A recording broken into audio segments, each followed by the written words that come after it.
Home for sports in 98.5. The Sports Hub is leading in rotation. Sports Hub headlines. The Celtics are headed to the NBA Finals for the second time in 3 years after rallying late again for a 105-102 road win over Indiana and a sweep of the Eastern Conference Finals. Derek White's corner three with 45 seconds left was the difference. Jaylen Brown added 29 points. He was voted the Eastern Conference Finals MVP. Afterwards, team owner Wick Grousbeck was already looking forward to the next round. These guys are not satisfied with this trophy. We want to go one more, but credit to the Pacers. Great organization, great fans, great players. Congratulations, Pacers, on a good season. Here we go, Celtics. The Green are now 12-2 in the postseason. They've won their last 7. They host Game 1 of the Finals a week from Thursday at TD Garden against either Dallas or Minnesota. The Mavericks go for a 4-game sweep of the Western Conference Finals on their own floor later tonight. Basketball Hall of Famer and former Celtic champion Bill Walton died yesterday at the age of 71 after a long fight with cancer. The Czech Republic beat Switzerland yesterday 2-0 in Prague to win the Hockey World Championship. David Pastrnak, the game-winning goal. Dallas beat Edmonton last night 5-3. They have a 2-1 lead in the NHL's Western Conference Finals. Red Sox beaten by Baltimore yesterday 11-3 at Camden Yards. They're back at 500 after losing 3 of 4. Brian Bayo faces the Orioles tonight. And at the French Open tennis tournament, Novak Djokovic will highlight second-round play later today in Paris. Sports Hub headlines are brought to you by the Plumbers Local 12 and the Greater Boston Plumbing Contractors Association. They provide top-quality plumbing and water safety for you. For your next project, visit healthstartswithplumbing.com. I'm John Wallach at Boston's Home for Sports, 98.5 The Sports Hub. Your next update at 6:30.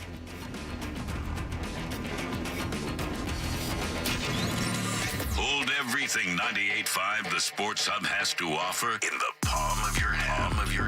I need that. Listen live, get breaking news. I need it. Download the Sports Hub app. Fred, hello. Mm-hmm.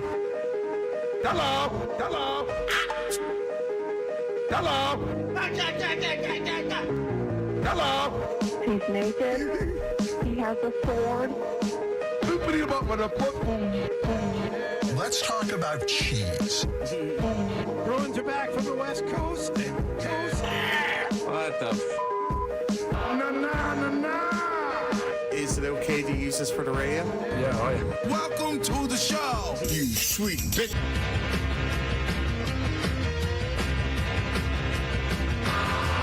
Hey, good morning, everybody. Good morning.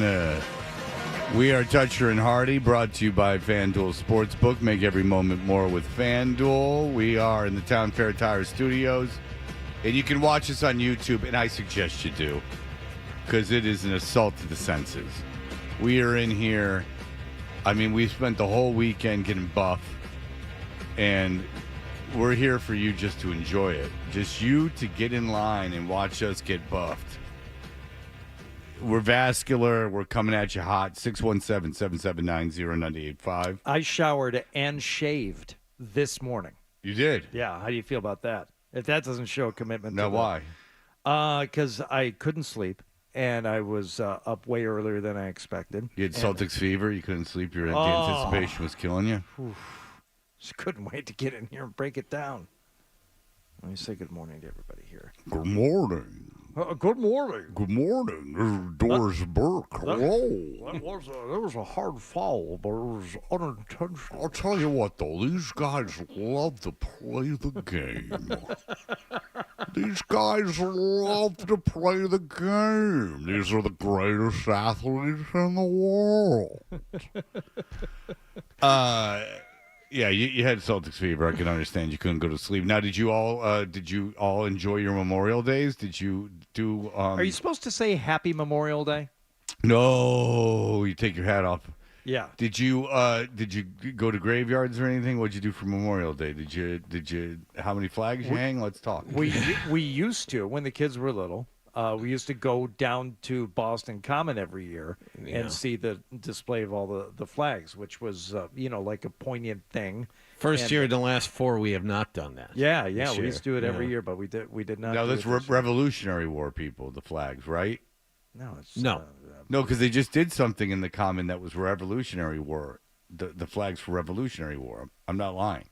The flags that I saw, or the flags that we visit, are the common one for everyone you've lost in a war locally. Correct? Wouldn't that they have enough room for that? So 37,000 miniature American flags on Boston Common, each one representing a service member from Massachusetts who died serving their country, going back to the Revolutionary War. Oh, maybe I misread it. My bad, fellas. I misread it. Did your kids take it in? Did your kids understand what was going on? Yes, at 6 and 2 years old, I would explain to them what it meant, and I told them this isn't, some kind of a playground. You sit here and you stand here and you just, you think about things. Did they ever pick up one of the flags and go run around? I don't think so. My daughter was, a little on the timid side, and my son, the last time he went, he was still too little to be doing anything like that. Did they ever thank you for taking him there? Constantly. You know what my kids are pretty good about? I have to say, even to this day, for as awful as they can be about so many other things, they're very appreciative. They say thank you. Like if I go out and just like pick up dinner and after we get done eating, they're like, and even my daughter, who is 17 now, will still do a very honest and genuine thank you for going to get this, Daddy. Like, oh, well, that's nice. She calls you Daddy? Still, yeah. Wow, that means she likes you. Huh. Yeah, I don't get the Daddy. What do you get? Dad, a-hole, piece of garbage. Yeah, my son abandoned the Daddy. Yeah. A long time ago. Yeah. There's you find out something new about the children all the time, I can tell you that. But my son thanks me for everything. My daughter is not a big a thank you person. But she does say, like, Dad, I love you. Oh, that's not good. She says, That usually comes right before something that you don't want to hear. Well, I mean, there's a big difference between saying, Dad, I love you, and Dad, I love you. But it's the ultimate qualifier. No, I'll be like, Zoe, what the hell? And she'll go, oh, I love you, like that. No, it's not the same as saying I love you. I always thought it was, and now I feel kind of bad about the whole thing. Now I feel kind of bad. Didn't you ever say that to a girl or somebody back in the day who was into you, and she's like, "Oh, I love you," which is a lot easier than saying I love you. I had a girl break up with me one time that had one breast. She broke up with me. She wore a silicone bag in her bra. Yeah. She had one breast, and I would call her on the phone. And remember the Ozzy Osbourne tribute album? And it at the end had a hidden track that was a Randy Rhoads acoustic piece. I would tell her, I have a song for you. And then I would play her the Randy Rhoads acoustic piece. That's hot. And then I would sit back, and she had to be thinking, this is not this guy doing this. This is a total moron. This is the most insecure human being in the world. And then I would go, huh? And then she said, you, my friend, are not worthy of my love. And said, I'll see you later. How long ago was this? What's it? Like college, 8 high days. school? College, high school? What day did it rain last week? I just remember it was a rainy day. Oh, high school. Huh. No,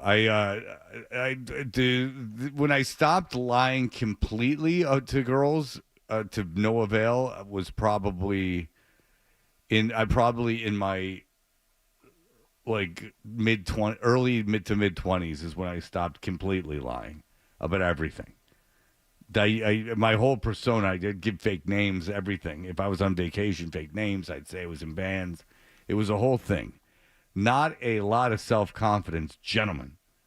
I'll tell you that right now. As we get into the summer loving stages, not a lot of self-confidence. So I remember telling a girl once because I thought she was because she did have a job that suggested she would be a very pious person. She was a bartender at Chi-Chi's. And for some reason, I thought something got me thinking that she was a very pious girl and was very much a church-going girl. And she asked me if I went to church. I said, "Oh, absolutely. I was, raised, this way and still go. And I know it wasn't the coolest thing to do in college, but yeah, I still thinking that would help get me in there. It turns out it was the worst thing I could have done. And I didn't see her again for probably like a year. She wanted nothing to do with me, wouldn't talk to me on the phone, wouldn't like hang out or anything. And it was only after she realized I was lying about that and was completely not that way that we ended up hooking up. Because you wanted a bad boy. She wanted a bad boy. I didn't know. I see. So you lied to her about, I was bad. And then God rewarded you for lying about him. I said, "Oh, I can be bad." That's when you said, "What do you want to put in me?" And she said, and you said that anything in that drawer is a go. Said, "Open that drawer." Not that drawer. That one. No, Yes. No. Open any drawer. Now that you've denied me, I feel like I need to prove myself to you. Open any drawer. Yeah, I had a big problem. I still have a problem in my personal life. Is that just to get conversations over with, or whatever? I just say whatever someone thinks that I think whatever they want me to say. To like people please in a sense that I'll just say whatever gets you out of the conversation, whatever makes it not tense. Yeah. This is not on the air. This is off the air. I'll just like kind of say whatever I think the person wants me to say. Sure. And I'm starting to realize that's no way to live. That people maybe see through that, and then also you set expectations that you have no intention of matching. Just to get out of one conversation, you're building a lifetime of problems. Yeah. It's hard, Hardy. It's hard. That's why I took this Memorial Day just to reflect silently. Did you do anything fun over the weekend? Did you have a cookout? Did you go enjoy a meal of food somewhere? Did you do anything? I took my daughter and her friend to the pool on Saturday. Oh, you went to the Red Sox Brewers game, I went to the Red Sox Brewers game with my son. That's fun. Yeah. I did it all. Sounds like it. Yeah, I took the world by storm. $80, Johnny, to get tickets behind the Milwaukee dugout. I was all set to go. We had this conversation on Friday before we left. I was going to go Sunday with my kids, and we woke up Sunday morning, and the kids were not interested. Had you bought the tickets? I had not bought the tickets. I was waiting. You hadn't committed. That's why. No, they knew you didn't want to go. Way to commit there. Did not go on Sunday. All right. Well, listen, it was a close. I heard some stat that I can't even wrap my head around, that it was the closest 4-game sweep in playoff history or something like that. Okay. In terms of score differential, whatever that means. But nonetheless, I think you know what it means. I guess whatever it means in the aggregate, in the totality of the NBA history, it seems like a pretty. I know what it factually means, that they've won by less points than any other team won in a 4-game series. Sure. I don't know what I'm saying though is I don't know what. See, what you're doing is the second grade quiz. I'm doing the graduate work. I don't know what it means for a team or what it means for the history of the NBA. I'm not sure what it means. You can give me numbers, but then we got to extrapolate. You got to get inside the numbers. Now, what does that mean going forward? Or what does it mean about this series? Yeah, what does it mean about the quality of this team? What does it mean about? I mean, they were playing without Porzingis. Okay, well, there's meaning and then there's meaning. Yeah, you're looking for the meaning. Absolutely. Capital M. So we'll find out. Jaylen Brown was named MVP of the finals. Was surprised by it. You saw it. You just assumed Tatum would get it. Well, and also his first half not the greatest, but we will get into it as your Boston Celtics in little over 3 weeks will play the Dallas Mavericks for the NBA title. They have 9 days off. Now, if Dallas wins tonight, there's no way they can. Nope. No. It's locked in. And by the way, it's not every other day either. So, I mean, this is going to be stretched out over a long period of time. Oh boy. I think it's Sunday. I think it's Thursday, Sunday, Wednesday. Yeah, I know. I'm at Hofstra doing the show from Hofstra the day, and that's a week from Friday, and that's the day after Game 1. So good for everybody. Yep. This is going to be a lot of fun. All right, very good. We'll be right back. Toucher and Hardy, 98.5 The Sports Hub.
catch a game last night.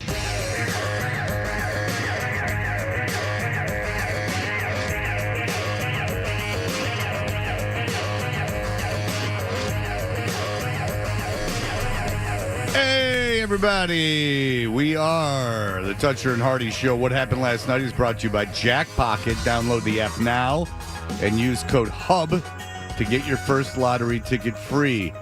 We've got a little something called... Someone took my internet and has got it on dark mode.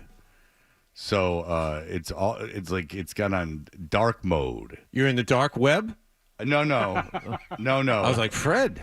If I did, I'd be buying Wow. so many poppers that it would be out of style. But no, I'm not. It's just, I was wondering why the Chrome that I use to surf the web on this, it's a station computer, why it's like all looks different and it says that I'm in the dark. It says that I'm doing it so no one can follow my movements. I flipped on one of the movie channels over the weekend, and Hannibal was on right at the part where Hannibal goes up to Mason Verger and says, "Mason, would you like a papa?"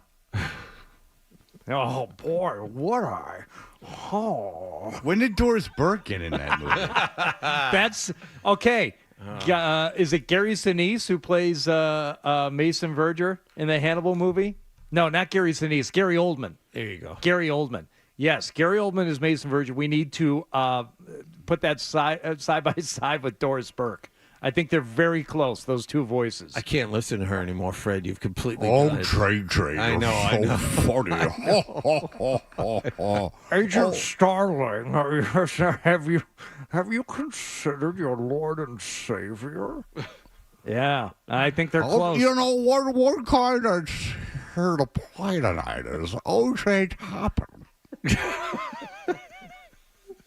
O.J. Toppin might not start the games, but when it comes in, he's a bundle of energy. Got a little Herman Munster. Doris Burke, Herman Munster, and Mason Verger. God. Hannibal. Got 7 more games of this, too. I'm just like, oh man. 7's my favorite number. Oh, man. Oh, I would be flexing too if Al Horford was my son. He's not only a fantastic basketball player, but an even greater human being. God. Oh, look, his father is in the stands. It's very nice to see the father supporting his son. You know, my father used to wrestle grizzly bears. My father played. He was on the Addams Family. He said, "You rang." Well, unfortunately, since we are the Celtics flagship, we're working feverishly. We're gonna get some Doris Burke later. But as we listen to the highlights from last night's game, this will be Sean Grandy and Cedric Maxwell. And apparently Sean Grandy, we're looking forward to. Apparently he went off last night. Yes, but instead we'll start with the guy who really started things well last night. Drew Holiday straight away pulls up 3 on Shepard. Got it. Drew Holiday has been sensational. Drew Holiday says, I'm the MVP of the series. He easily could be if it ends tonight. 8-4 is the Boston lead. That's not a bad point. I mean, you did have Tatum with a great Game 3. I heard him get some crap for his Game 3. We're all in agreement, even Hardy, that Tatum was very good in Game 3. Yes. Okay, Yes. so obviously Brown was very good in his respective games, but Drew Holiday was in some games the second best player on the floor. Yes. Yeah, probably had the best. Wouldn't you say like the most all-around series? Maybe you could He make is an argument. responsible for at least 1 win, maybe 2. Yeah, but if you're the second best player across 4 games, that's not going to win you an MVP. Sure. They're going to pick the best player, even if it's only from 1 game. That's how the MVP goes. Sure. I mean, I don't think that Holiday's hitting his head against the wall that he didn't get it. I'm just saying, I'm actually being nice and agreeing with Grandy. I don't Yeah. think that was a statement that he was trying to pick a fight with anyone. Well, that being the audience. Jaylen Brown asserted himself last night. Jaylen Brown, Turner has got to just take that shot and not run to the three-point line. Jaylen Brown, stop and start, blows by Naismith, gets to the rim and scores. Timeout, Rick Carlisle. He waited. Both Brown and Tatum, some of their moves to the rim last night, just lightning. And Jaylen Brown kind of has this almost slow motion moves where he's very deliberate and he's going to use his strength to get there. But Tatum last night, there were a couple of times when he spotted a lane and he was just gone. The best part was Aaron Nesmith, as we saw early in the series, decided he was going to be physical on everyone he guarded, including Tatum. He beat Tatum up pretty good in game one. And so the Celtics adjustment was, okay, we know that we can beat you off the dribble. Let's not give you a chance to be physical. And you saw it over and over again last night, as you were just saying, especially Brown, who said earlier in the series, my thing is to get into the paint. Now, whether that's to kick out for a wide-open three or score when I get there, that's what I'm going to do. And you saw it again last night. And most of the time, it was Nesmith who had switched on to him that he was picking on. Yep.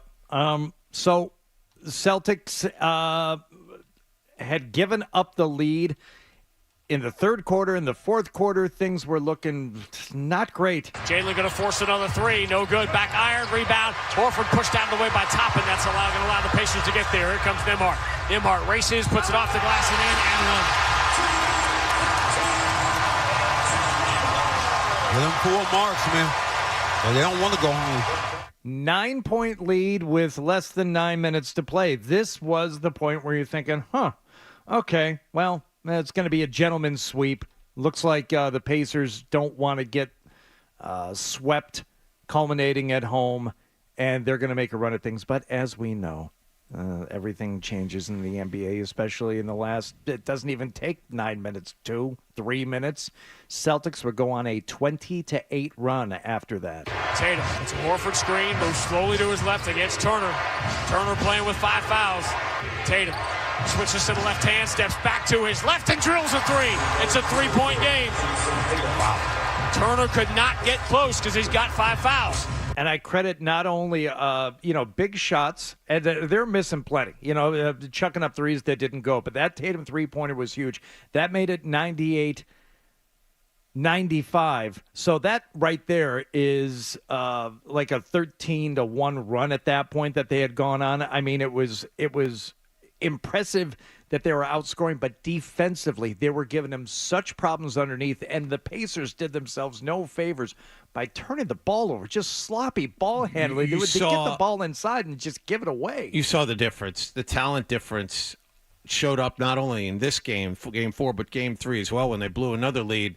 You saw Andrew Nembhard play like a second-round pick that wasn't supposed to be out there. You saw T.J. McConnell play like an 8th or 9th guy, which is what he is. Middle of the game, he couldn't miss a shot. And then when you got to the time where it mattered, he couldn't make one. All those fall-away baseline jumpers, all those open threes that he was making, he didn't make in the final 2 or 3 minutes. It matters. It matters having been there before, and talent matters as well when you get to this point. That last bucket made it it was a 10-3 run that the Celtics were on. Whatever. They were clawing their way back, and then Jaylen Brown getting it done on both ends. Nembhard gets a running start. Right-hand dribble, past Jaylen, scoops it up, blocked by Jaylen Brown. He stayed with Nembhard and blocked the shot, spiking it into the ground. Now the Celtics get their turn as we go into minute 48 of Game 4. A chance for the Celtics to win the Eastern Conference Championship on the road as they did 2 years ago. Jaylen stops on a dime, dribbles to the middle of the floor, jump pass into the corner, Derek White for 3. Got it! Derek White from the right corner has given Boston a 105-102 lead.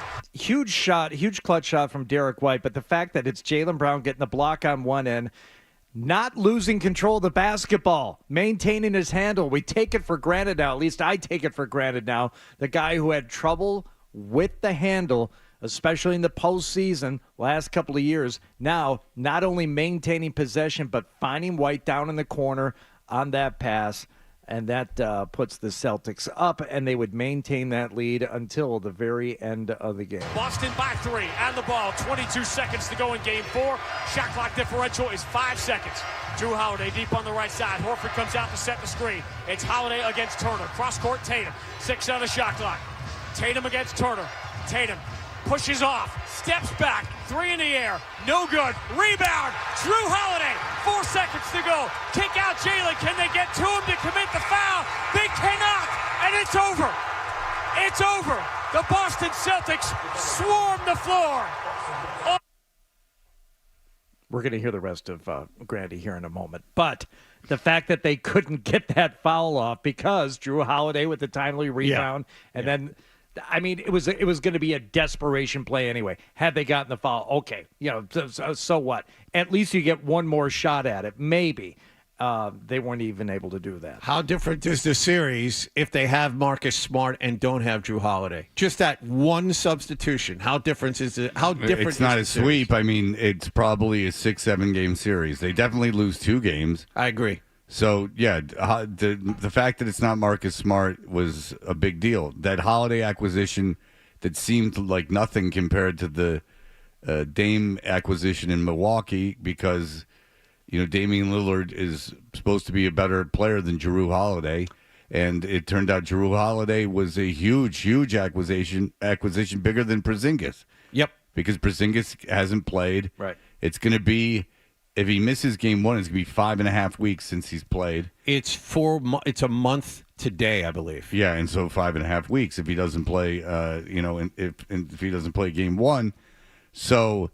It's, Holiday was a massive pickup. And for everyone that was going, and a lot of people nationally have been doing it, have been like, this Celtics team can't seem to, they can't go through this whole playoffs they don't move the ball enough. They don't try. They don't seem to be, they're lackadaisical. They can't win these things if they don't do that. Well, no, they can. They've won everything. There's been no mistakes. They've lost 2 games going into 7 playoff games in a row. 3 of these 4 games were the NBA equivalent of close and late, where they had to rally in the clutch and win. I mean, they've been challenged. They were challenged in this last series, and they went undefeated. I mean, there are no more narratives that you can shape to say, oh, this team doesn't belong where it is. No, up until this point of the playoffs, they've done everything that they've had to do. It doesn't matter if they win in overtime or if they win in 4 or if they win in 5. They've dominated all these series. Now, they haven't had to play anybody, but it doesn't matter. They've won. You can't spend the next week, and I'm sure a lot of people are, especially nationally, are going to spend the week like critiquing the Celtics for no good reason. Like, you just got to critique them. And the bottom line is that they're going to play Denver because Minnesota's not coming back from Dallas. 0-3. Sorry. They're going to play Dallas because Denver's not coming back from 0-3. Dallas has 2 superstars that are playing unbelievable basketball right now. And their front court is they have some power in the front court. That should be a series. That's a series where you play. If you take a game off or you take a half off, you're going to lose that game. That's another team that can win in the clutch. That Dallas team is not going to lose like Indiana lost at the end of games. They're not going to blow big. 2 elite players that both have proven at go time. I mean, how many games have the Celtics lost to Luka making a deep 3? I can think of 2 or 3 off the top of my head. How many times has Luka won playoff games recently making a deep 3? Kyrie has hit a game-winning shot in a Game 7 to win a championship. Yeah, so these are not guys to be messed with. Okay, but you're right, Fred. We are going to critique him because kind of that's what we do. Sure. And we're going to be critical of it. But I think what it's going to be focused on, at least my question is, I don't know how much they've been tested. You said they've dominated. The game 1, they shouldn't have won. Go ahead. And they also were down 18 late in game 3.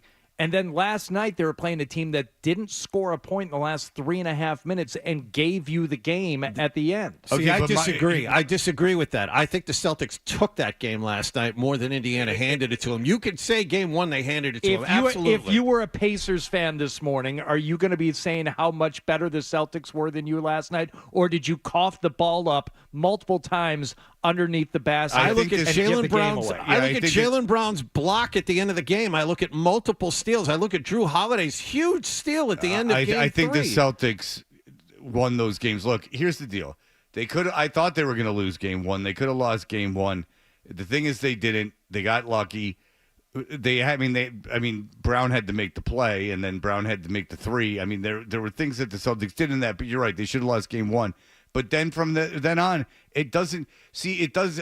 Because I'm not even talking about local guys, because I really haven't heard a lot of local people talking about it. I'm talking about national guys. It doesn't really matter to me how they won. It's just that they won. You don't look at.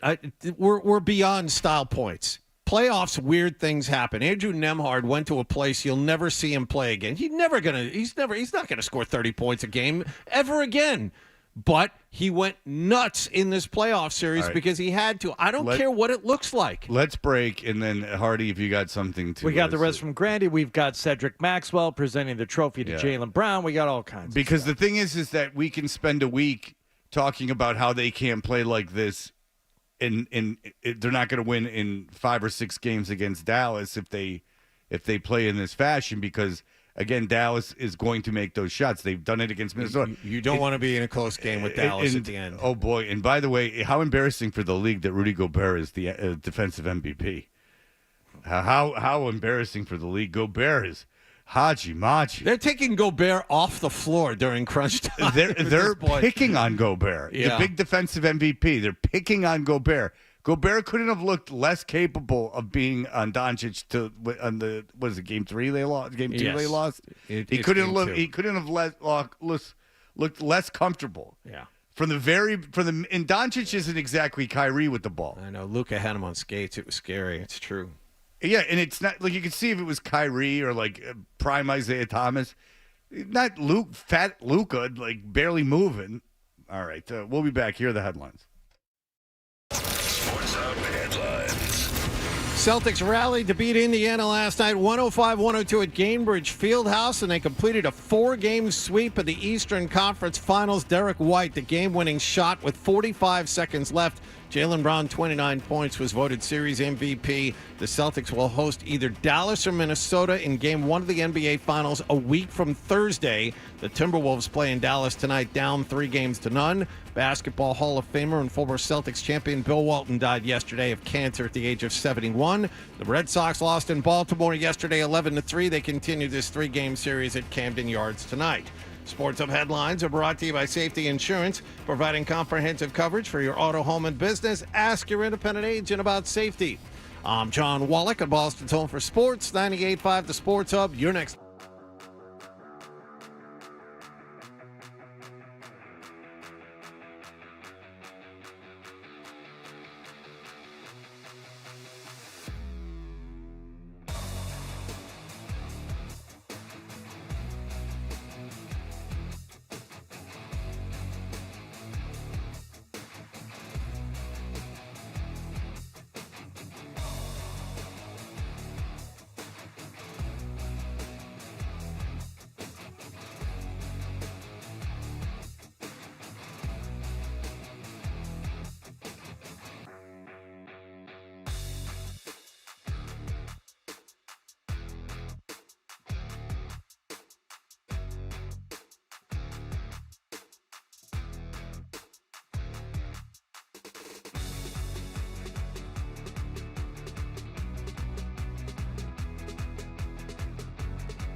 we're Toucher and Hardy. We are brought to you by FanDuel Sportsbook. Make every moment more with FanDuel. I found out why my computer was on this dark mode. Nick Gemelli had signed into this computer.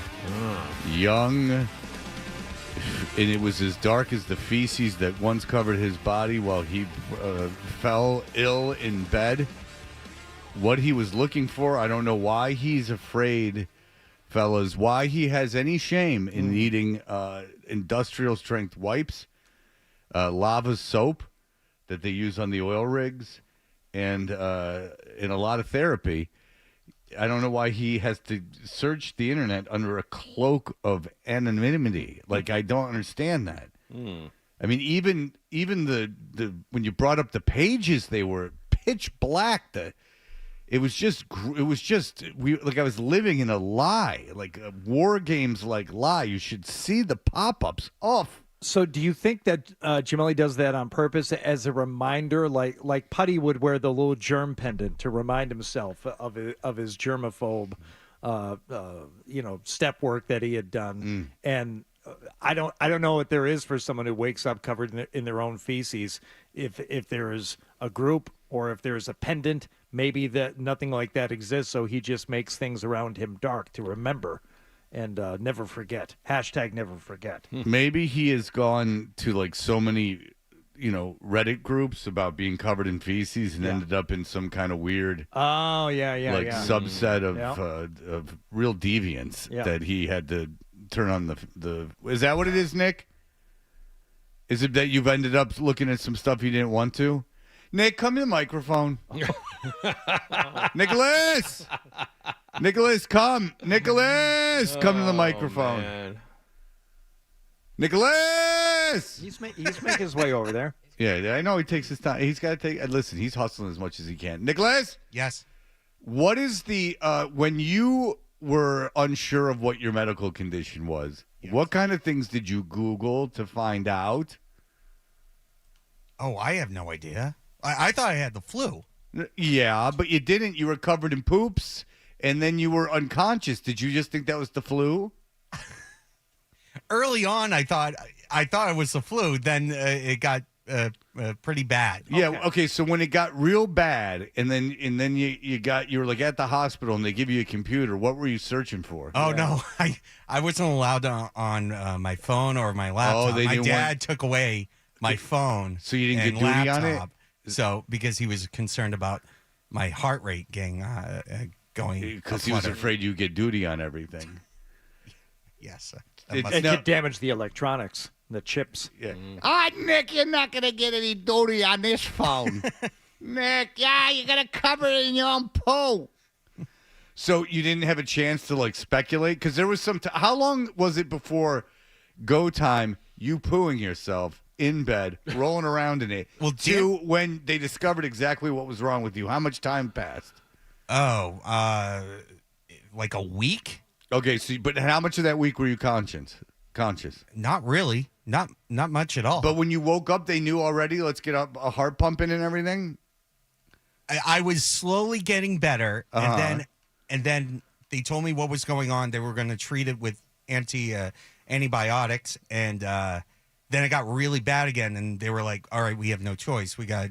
Because it's spread throughout his body. Yeah, so during that time, you had to be curious what it was. You didn't have any access to computers? No, not at all. What'd you do all day? I just watched TV. Yeah? Barely. That's what I barely remember. But were you on morphine? A lot of TV. A lot of Marvel movies. Were you on morphine? Demerol? Buttload of stuff, man. Yeah, right. Well, I mean, that didn't last long. I mean, there was a buttload of stuff all over your bed. All right, Nicholas. I was just wondering if you ran afoul of some people on the internet because you were looking at looking up poo stuff. No. All right. Do you still have to take any meds? Do you still have to take stuff? Yeah, I have to take blood thinners for the rest of my life. That's not so bad. And beta blocker and a bunch of other stuff. Oh, beta blocker is nothing. Yeah. What kind of cocidine? What do you take? Beta blocker. Glucosamine and chondroitin. Metapolol. All right. There's no guanfacine. Don't do that to him. He doesn't know what he's taking. Nice. A beta blocker, does it help you calm down? Is that what it does? A beta blocker can help your heart slow down. It reduces the heart rate. Yeah. Oh, right on. Yeah, that's what a beta blocker does. A lot of people, performers will take them because they're not a narcotic, but they can make your heart slow down, and maybe they think that helps with anxiety. Mm-hmm. Do you feel like you're running a lot looser these days? No. Okay. All right. Still tense. All right. I had a stroke a couple of 2 years ago. Yeah. So. Now, what was that all about? Oh, God. Blood thinners. It was an issue with the blood thinners. What side of your body went all kapoop? Right side. Right side. You were here. It was here. No, but I didn't know it happened. Did it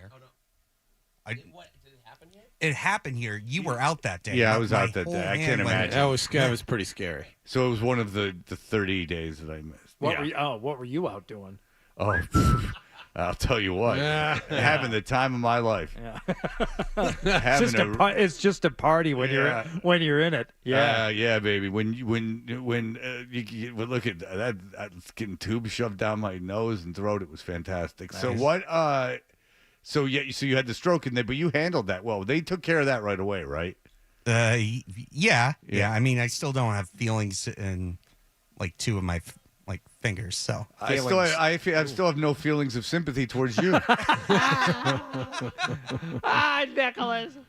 Nick, look, you can't feel nothing.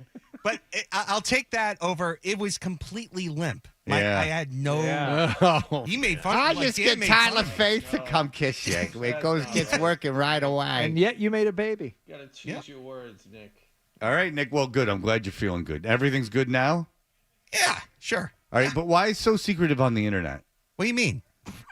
What I was talking about that led into this conversation about how you got all the blockies up and everything. It's like your Chrome is all blocked up. So yeah, I get migraines and I constantly stare at a computer screen and it doesn't help.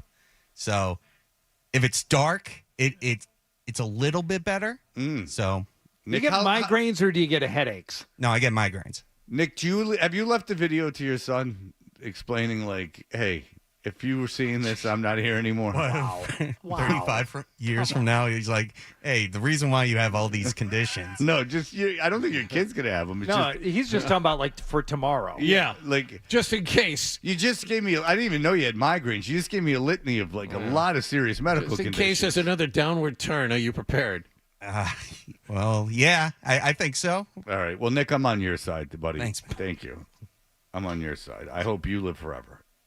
You'll outlive me. There's no question about it. Well, it's not saying much. Yeah. And you should tell that. I mean, this guy's 49 years old. Yeah. I mean, I don't need not a healthy 49. No. Not doing well. Was it you who put together the Fred is dead thing? Yeah. That was you. Yeah, people love that. All right, let's get back to the game last night as the Cedric Maxwell was there to present Jaylen Brown with his award. Is aptly named after one of the greatest players in NBA history, Larry Bird. To do the honors of presenting that award, let's welcome back Larry Bird's former teammate, Cedric Maxwell. How about them damn Celtics? That's what I'm going. Well, it is my honor and it's my privilege, Jaylen Brown.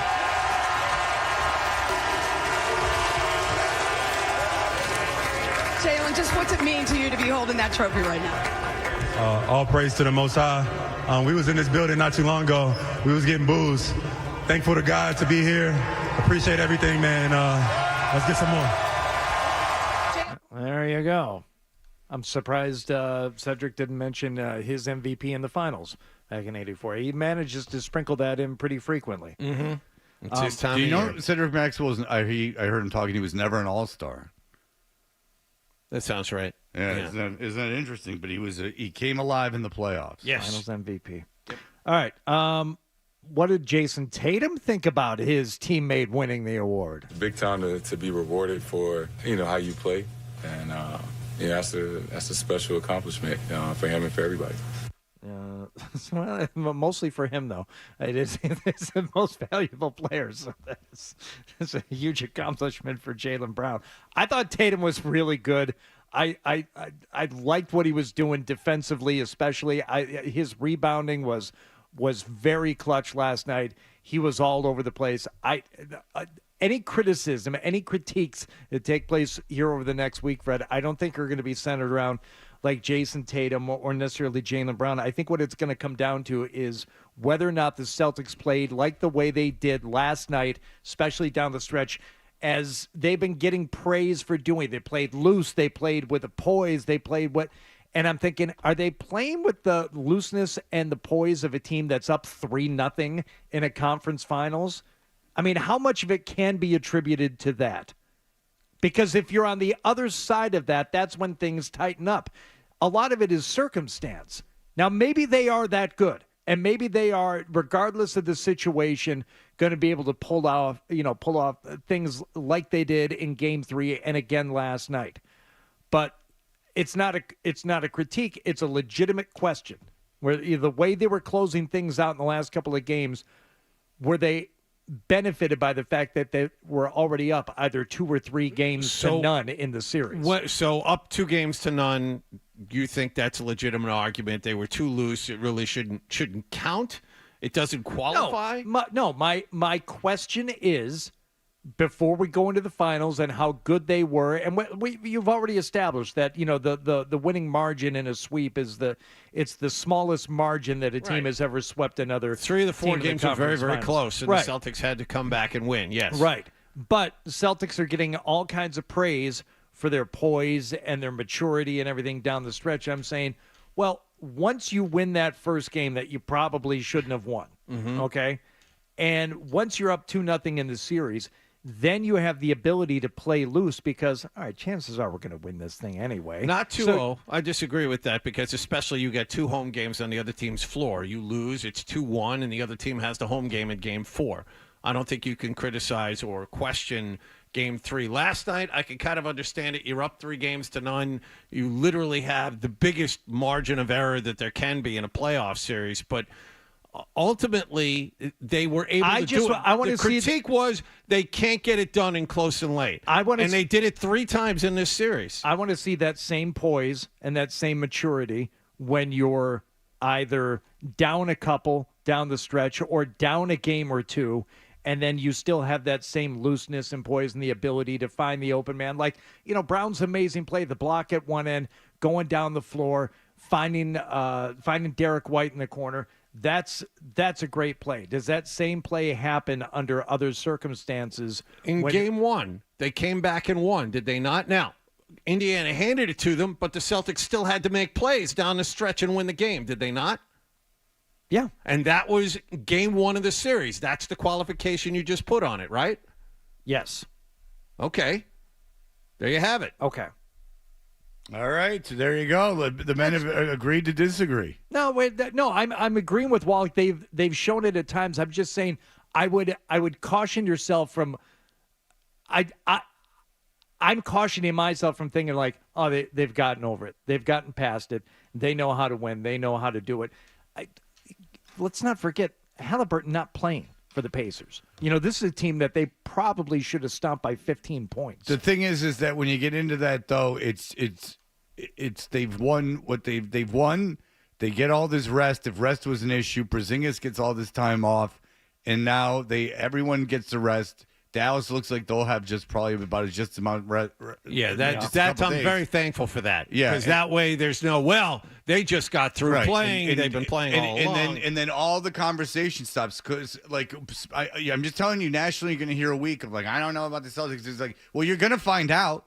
You're going to find out soon. If you do an off season after a disappointing loss, that's fair game. I mean, Jesus, the Bruins.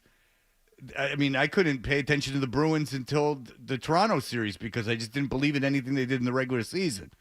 The Celtics, you're going to be able to find out next Thursday when they played Dallas. It was 2 clutch superstars. They can't play like this, but maybe they won't.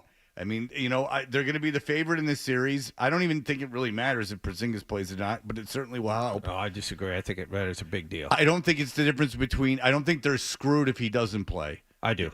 Okay, I don't. All right, we'll be right back. You're listening.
and Bruin.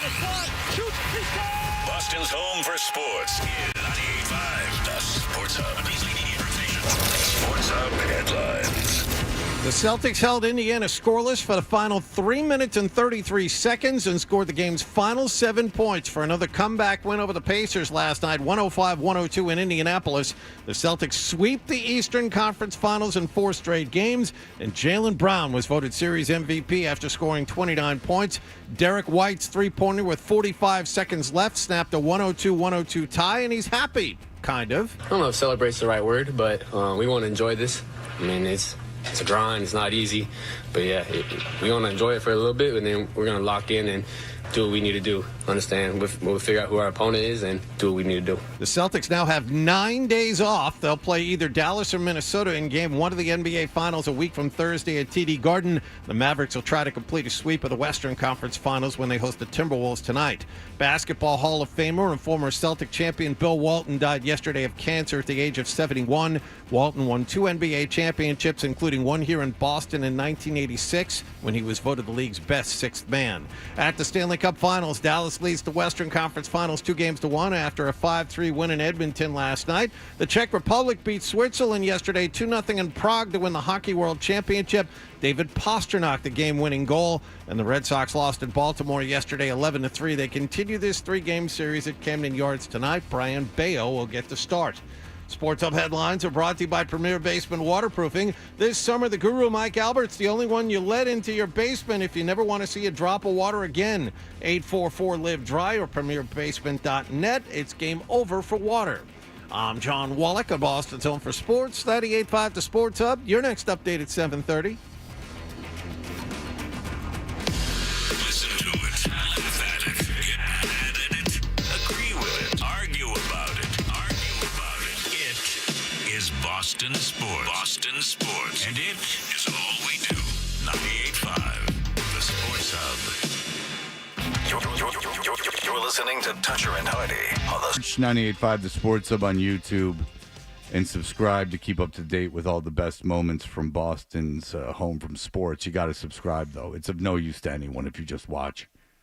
I mean, you got to follow through with subscribing. Are we all on the same page there? Yeah, Yes. absolutely. Yep. It's not enough just to watch. No, you got to subscribe. Well, we've had our fun with Sean Grande. We learned tremendous things about Sean Grande. We learned about him really throwing Wallach for a loop, if you must know. I mean, this occurred.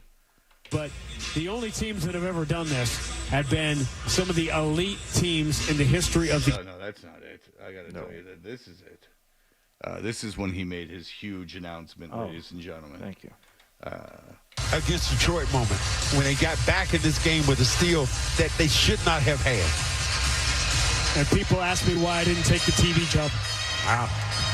Why he did not take the TV job, thereby leaving our own Johnny Wall game stuck here, getting up in the morning, coming in, leaving the nest so early, just really turning his back on his family when he could have been riding private planes city to city, staying in Ritz-Carltons and Four Seasons, doing what he always dreamed of doing.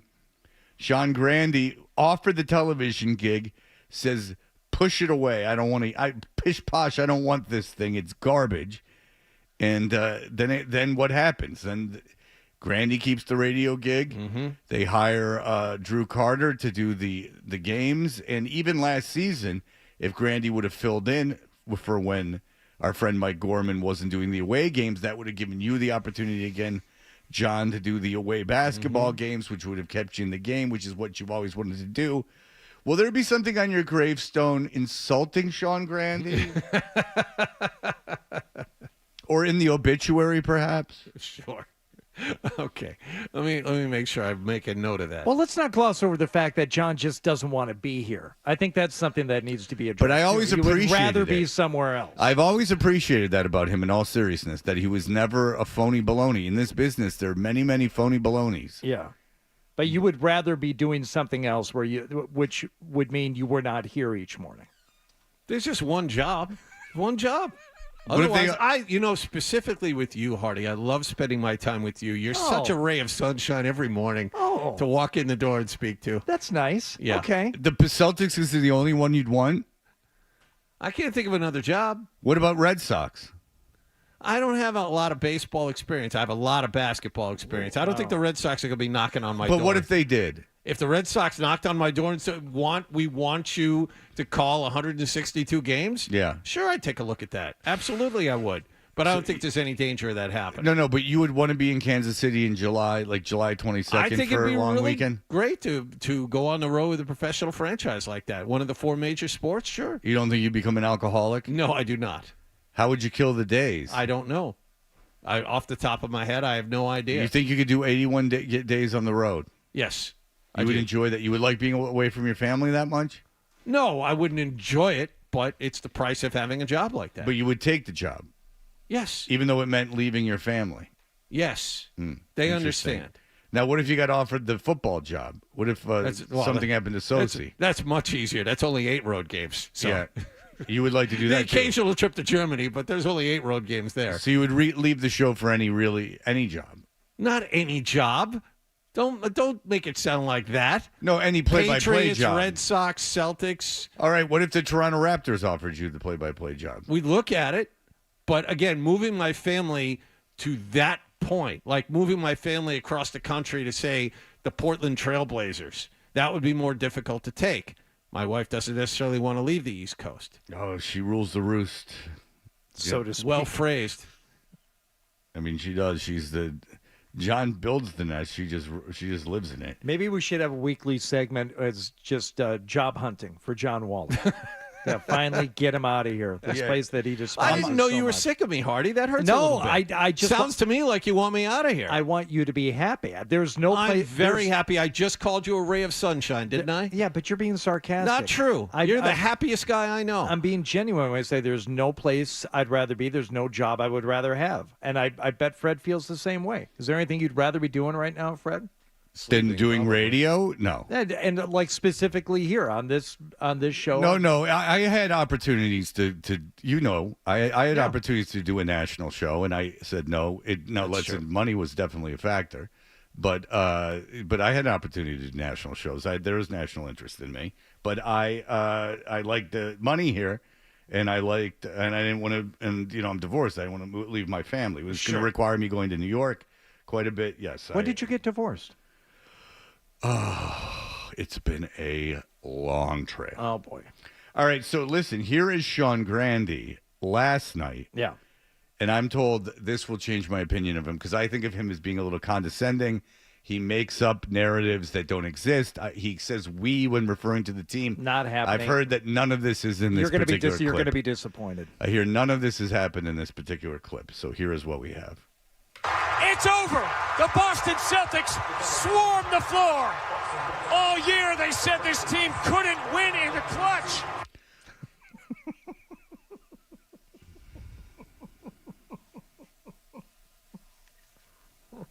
Why? Why does he do? Why can't he just call Why are you it? looking at me like I have the answer to everything? Because you know him. I've made a habit of saying that Tatum isn't clutch. And sometimes I know I'm forcing that narrative. How many games do they win, but John? The team not clutch? How many games do they win? They won 64 during the regular season, add another 12 during the playoffs. How many people picked them to lose the Miami series? 0. How many people picked them to lose the Cleveland series? 0. How many people picked them to lose the Indiana series? 0. Why, then? Why say this? Well, why? But that's the only one. That's the only thing that's going to irk you. The rest of it is fine. He better, if they lose the final, he better have a whole soliloquy talking about how much they effed up, how much we effed up, is what he should say. It's over. The Boston Celtics swarm the floor. All year they said this team couldn't win in the clutch. They said they couldn't win at home. That one did get said. They had an abysmal home playoff There may be record. something there. Yeah. That one. When did that narrative end? Maybe after the Miami series? Where they lost one. They lost one. They came to game 2 at home. They lost game 2 at home to Cleveland also. Yeah. So, but then they won every other home game. Yes. So that was a real big narrative? Over the last 2 or 3 years, Hardy has had the numbers where they have struggled at home in the postseason. They had a under 500. Up until, I think, the win against Cleveland, I think they were sub 500 in Game 5. Well, the playoffs. Yeah, what I'm saying, in Game 5 Yeah, against Cleveland. Yeah, I mean, so that one was real. Okay, they overcame a lot. I mean, I can't believe they beat Miami and Cleveland and Indiana. The Pacers without Halliburton. Yeah, it's really an accomplishment. All right, here we go. They said they played with their food, and they said the season was a failure if they didn't reach the finals. No, they said the season's a failure if they don't win the championship, and that's the thing. Why can't he just enjoy the moment? Why does he have to put himself on a pedestal above the fan base?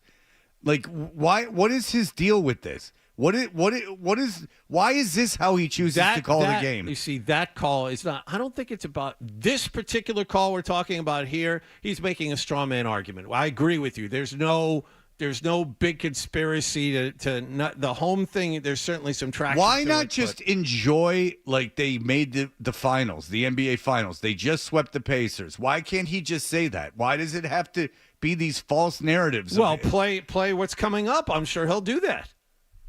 They have had a bad year because Game 1 is in Boston on June the 6th. Look, once he starts talking about them Are you telling me because you know something's coming, or are you just telling me to play the audio because you don't know what's coming? No, I know it's going to piss you off, which is why I want to keep it going. Okay. I don't understand the playing with their food, and they had a bad year, and Game 1 is I got lost. I got lost at the end of this. The narrative is thus. They have to win the championship or the season's a failure. That's the narrative. That's the entire narrative. Then, if they don't win the championship, there will be a lot of questions that come out about Tatum's effectiveness because they'll have failed. This season means nothing unless they win a championship. Is that unfair? How is that unfair?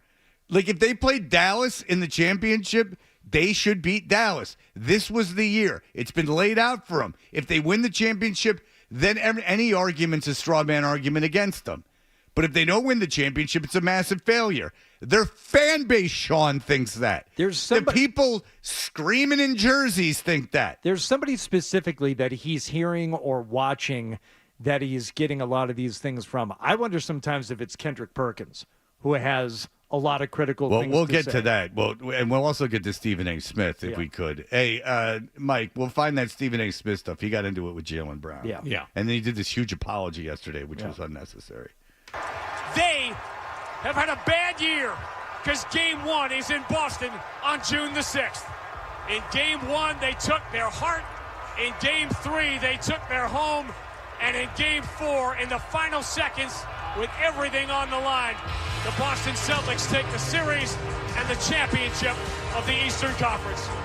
The final score, Boston 105, Indiana 102. Now I get it. The they have had a bad year are the people who said all those things. It's a pronoun issue. That's what. Now I get it. And then the they becomes the Celtics. Now I got it. Okay. Why couldn't he have just called that and they stormed the court? Jaylen Brown is hugging Jason Tatum. What a feeling as we get ready for the winner of the Western Conference. Things kick off a week from Thursday at the Garden. Oh boy!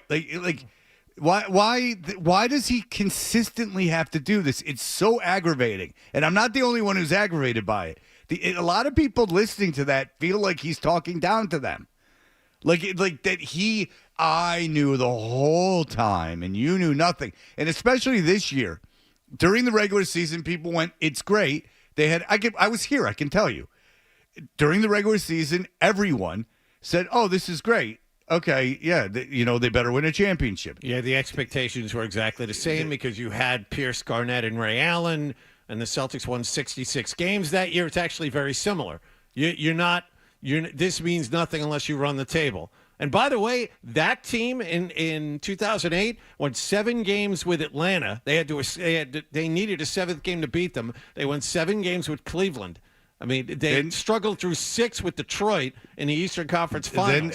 But we're talking about this year, and then they won 1 million games. They went and then they played Miami, Miami was missing their best player. Yeah. And they went and they lost one game. I don't think anyone flipped out, and then they won in 5. No, but my point is, No, this season but has I been don't even care, better. John. I see. What about you're messing me up with the 2008 baby. I don't care.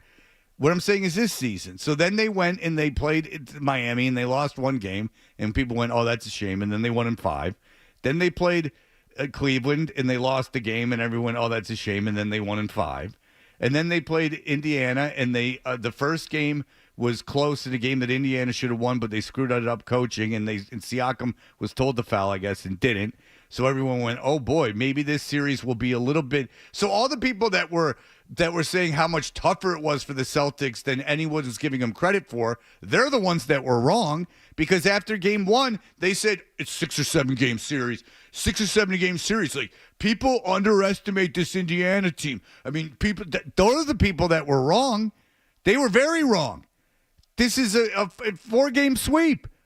So there's nothing the complaining is about what would happen in the future. The expectation and what they need to do is win the championship. That's what needs to happen. Bobby boy, Bobby Burgers. Come on now, Bob. What's happening, Freddie T? How are you? What's up, Bob? Well, you're so right here. I just think what's happening is Grandy has to find something else to do between 2 and 6, Monday through Friday. I think Felger and Mazza so far in his head that he's just kind of pushing back against that. So maybe not listening to the competitive station, but doing something else between 2 and 6, because that's all he seems to be consumed with, and that's where he's really pushing back again. Look, if they don't win the championship, it's a failure, and how they got there is kind of immaterial at this point. Absolutely, and I don't even know what Felger and Maz say to like a huge degree, but I certainly don't think that Felger and Maz picked them to lose any of those series. Like, I find it very difficult to believe they thought they were going to lose to Miami, Chicago, or Miami, Cleveland, or Indiana. I don't think so. I don't listen to 4 hours of them a day. I do listen to them, but I don't listen to 4 hours of them a day, and I find it very difficult to believe that was their narrative. No, it's more about the style points. We went over what Tony Maz is doing. And yeah, he said, well, no, Tony Maz said that this championship wouldn't matter as much because it was easy, but his take is still they're going to win the championship. So what Grandy, I just don't get why Grandy is then if he has a problem with what someone said, why doesn't he say, for instance, Stephen A. Smith said that this couldn't happen. Well, take that, eat it, Stephen A. Smith. Just like Thornton said, like, eat it, Felger. Like, I thought we were no good. Yeah, after the like mention the guy that you're talking about. If I'm in Beirut listening to this on Armed Forces Radio, I'm like, who the hell are you talking to? And I assume you're talking to me. Right. It assumes this whole understanding of what Grandy heard, and who said it and why he's responding specifically. Because I work here and I don't know who and I consume sports media all day and I don't know who he's talking about. And I'm not pretending I don't listen to Felger and Maz. I enjoy their show. I think they're great. But I don't think that I'm almost positive I never heard them predict the Celtics weren't going to make the finals. I mean, I think wasn't the thing if they play Denver, then that's the first team that they'll play. Yeah. So, I mean, if Maz says this doesn't count because it was just too easy, why then that's what the play-by-play announcer is going to yell about after they win the Eastern Conference? Get out of here. Come on, you would have done better than that, John. How would you have called it in all honesty? I would have said, I would have said something along the same lines of what you were saying. The Celtics swarm the floor. They're Eastern Conference champions. They're back. They're heading back to the finals for the second time in 3 years. Your final score is this. And I would have thought. I think you're better. How about this? I think you're better at calling games than Sean Grandy, and I think that you're really good at calling games. Thank you. I mean, you never annoyed me. You never annoyed me calling games. That's absolutely true. I think John would be a fantastic play-by-play guy. I really do. No sarcasm. Swear to God, I really do. That drives me insane. And I don't know Sean or have anything against him. I hate that, though. And I'm not the only one, believe me. You might hate me, the audience, saying that, but I can guarantee you, for every one of you that hates me saying it, I'm getting 5 emails going, I feel the same way. All right, we'll be back in just a moment. Toucher and Hardy.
Let's go to Zach. People are calling in. I want to honor the people talking, calling in. Zach. Hello, Zach. How's it going, gentlemen? What's up? Hey, I just wanted to pose a question. So Joe Mazzulla, last year, I think the season and the postseason weren't as great as this year. Now, Joe Mazzulla, is his success dependent on him as a coach, or is the team carrying him? Could anybody be put in his spot and the same result could happen? That's my question. I don't think that Mazzulla is a great coach yet, and I think that Mazzulla. I think that in Game 2 of the Miami series, he couldn't adjust to what Miami was doing in game. If you look at Rick Carlisle at the end of Game 3, he ran that inbounds play where he was like, "You can't foul me." I think that situationally, here's my take on Mazzulla. I don't know what goes on behind the scenes, and Johnny, I'll give it to you after this. Okay. Is that I think, behind the scenes, he's probably a perfectly good basketball mind. I don't have confidence with him making in-game decisions to the degree if he's up against a very good coach, and I'll include Jason Kidd in that category. Go ahead. I think we talked about it in the segment about, did you see the game last night where they were attacking Aaron Nesmith instead of settling for him beating people up on the perimeter? That's a coaching decision. That's a coaching adjustment. Subtle things like that. Playing O'Shea Brissett as a backup center, that's a coaching decision. That worked. But did he do it? But it took him a game to do it. Yes, it did. But you have to react. He wasn't sure what Carlisle was doing, so he saw what Carlisle was doing and then adjusted to it. He adjusted to what the defense is giving him. He adjusted to what Indiana is giving him. Now, as far as whether or not that makes him a good coach, that's part of it. The other part of it is to be able to get all of this great talent that he's been given to go in his direction. That was the mastery. I'm not comparing him to this, but guys that have won championships, that's the mastery of Phil Jackson. To get Michael Jordan and Pippen to listen, to get Kobe and Shaq to listen, that's the magic of Joe Torre. To get all of that great talent on those Yankees teams to play together as a team. There's something to be said about that. Mazzulla obviously is good at that. But do you have faith in Mazzulla, Game 7, against a more experienced coach, making the adjustments to counter what that coach is doing? I have more confidence this year than last year because he has very, very good assistants around him. Right, but ultimately I don't know how that message gets through. It really is up to the head coach at that point. I understand, but there is a lot of experience advising him on these situations. Sam Cassell and Charles Lee are a lot different than what he had at the end of last season. But don't you think that helps you more on an off day than it does, or like in a film room, than it does on the court during a game? I think the experience of those two assistant coaches is a positive in the situation you're talking about. I think there's on the fly. There's little things too. There was one late last night, and it seems obvious now, but after Tatum picked up his 5th foul last night, he took him off the court for on when the Pacers got the ball back late. And it seems like almost like a head-scratching move. It's like, what are you doing? You're in a very, very tight game. You stole here. 40 or 45 seconds there before the TV timeout. Yes, kept him off the floor, kept him with 5 fouls.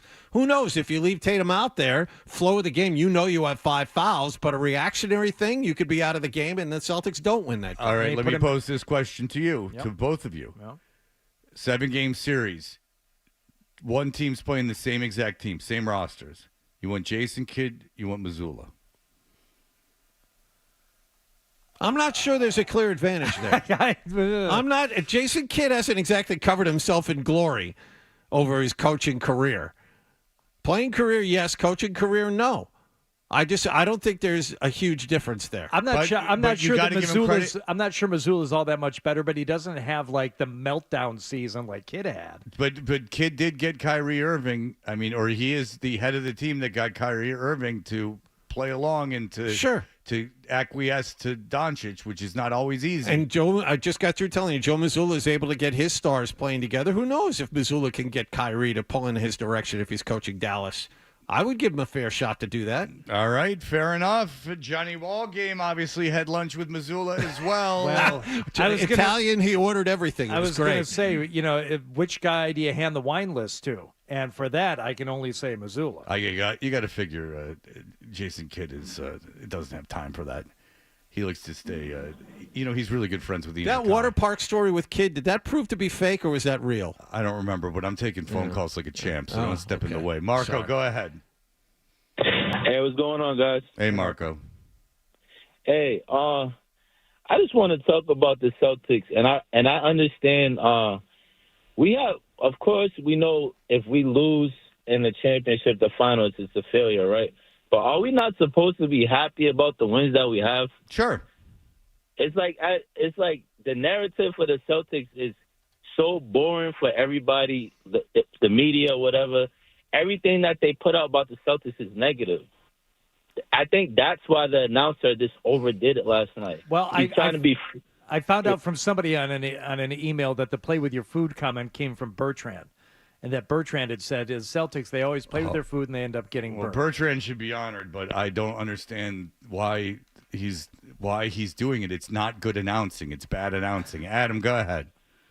Fred, how we doing, guys? Hey, Fred, most important thing you got to do today is you got to, in tribute to Bill Walton, you got to run back the clip many years ago when you hung up on him after the Celtics lost the finals. Thought about that over the weekend. I'm like, I wonder if that's something. I think we address it, but I don't know that today's the day to play it. Well, I don't know. I mean, why not? It happened. He called in and he was acting the fool about his son on the Lakers. And first of all, you got to buy a Jeep Wrangler. I'm looking over these mountains, Majesty. I remember that. Yeah, but he was like, but while he was selling cars, like, make up your mind, you phony hippie. Like, are you really selling cars, or are you all about peace and love? That's why I'm not sure if it's the day.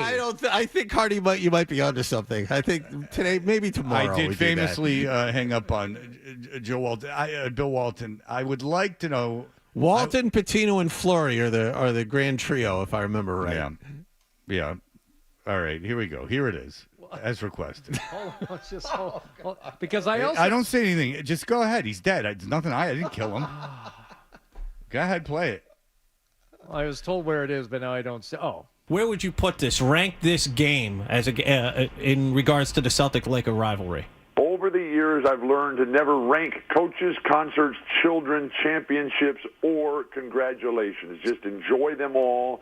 And as a dad, that's what I'm about. Because even though I'm a Celtic, even though the Celtics gave me my life back 25 years ago, more importantly, I'm a dad. It's not about me. I want what's best for our son. And to see that... All right, well, you're rooting for the Lakers. Goodbye. I'm not going to take a guest who's celebrating the team that just beat the Celtics. I mean, your kid's on the team. Congratulations. That's not Theo Fleury, but it's close. No, I mean... No. I can't believe that's your voice. Yeah. You've gone through like an Al Pacino-like change. Yeah. Life, man. It's just all, man. Yeah. It's just, I think. You've gone from Godfather 1 Al Pacino. Yeah. That man over there. It was 14 years ago. That man over there is Luca Brasi, and he works for my father. Yeah. To, Sean, go ahead. Hey, good morning, guys. Long time. First time, long time. Sean. It's definitely bizarre that Sean Grady just portrays and paints this picture. The Celtics have overcome all of these crazy obstacles. We all have a little bit of green team inside us. But, let's call a spade a spade. The Heat didn't have Jimmy Butler. They didn't have Donovan Mitchell in the Cleveland series. And obviously they didn't have Tyrese Halliburton in the final two games of this series. This absolutely, for the past few years, has been painted. If the Celtics do not win the championship, it absolutely is a failure. This team was not only the consensus best in the entire conference, but arguably the best in the whole league. And the only team who could have stood a chance at them, or that we were worried about, was the Denver Nuggets. For years, this team has been, if they don't win the championship, it's a failure. And then you start questioning, can Jaylen Brown and Jason Tatum win a championship together? I think that's completely how the narrative should be. And that's how, just Grady needs to stop painting this picture that the Celtics have had to overcome all these crazy obstacles to get where they are. No, you're absolutely right. They've assembled a great team that the expectations are they should win a title. If they don't win a title, then that's a disappointment. And then justifiably, you're going to start calling into question the legacy of Tatum and Brown. And then where did Tatum and Brown land on all-time Celtics players? That's just what's going to happen. Now, if they win the championship, I mean, some people like Maz might be funny and say like it doesn't matter. It's only one. They have to win more than one. But that's just one guy's opinion. Yeah. The thing is, if they win a championship, though, let's be honest. Like 20 years from now, Tatum and Brown will be considered great Boston Celtics. Their numbers will be retired. Tatum most likely will be a Hall of Famer, and their legacy will be their legacy. If they don't win a championship this year, it's going to really hurt their legacy. Because if they don't win it this year, even if they win it the year after, there's going to be those talks of like, that could have been a dynasty. Why wasn't that a dynasty? Like our mini dynasty, you know what I'm saying? Why couldn't they won multiple championships? Because if they don't do it, because how many years do they have Porzingis and Holiday and Brown? They have a window of 2 years here. Yeah. This year and next And that's to get just it done. As good as they are and as good as they've been in the playoffs so far, regardless of the competition and the injuries facing those other teams, you're going to get better when you go into the finals when Porzingis comes back. So you really don't have much of an excuse. I mean, as good as Dallas might be, this team is already, I believe, better, and they're going to get better when Porzingis is back. The last time they played him, they beat him by 28. I mean, there are the way things have broken here, and Denver not being in the next round is huge. Yeah, but look, Minnesota, who they had trouble with during the season. Listen, there's two stars. Same thing. There's 2 stars on Dallas that are both clutch. I don't care. You win the championship, everyone celebrates. You get the parade, and no one can say anything because you have the ring, and that's all that matters. Yep. And then Grandy can go into a soliloquy about nothing that pisses everyone off instead of just letting people enjoy the moment. All right, we'll be back. Stephen A. Smith got very angry at Jaylen Brown. We'll talk about it. Sports Hub headlines.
Toucher and Hardy brought to you by FanDuel Sportsbook. Make every moment more with FanDuel. Yesterday, I happened to turn on, first name is, I forget, terrible. Shannon Sharp. Shannon Sharp. It was Shannon Sharp and Stephen A. Smith. And Stephen A. Smith was going on and on about how you can't reveal your sources and that he loves the black community and he's done so much for the black community, and it's really like going on and on and on. Right. And I had no idea who he was talking about, but apparently it was because he pissed off Jaylen Brown, and I'm hearing this is what he said.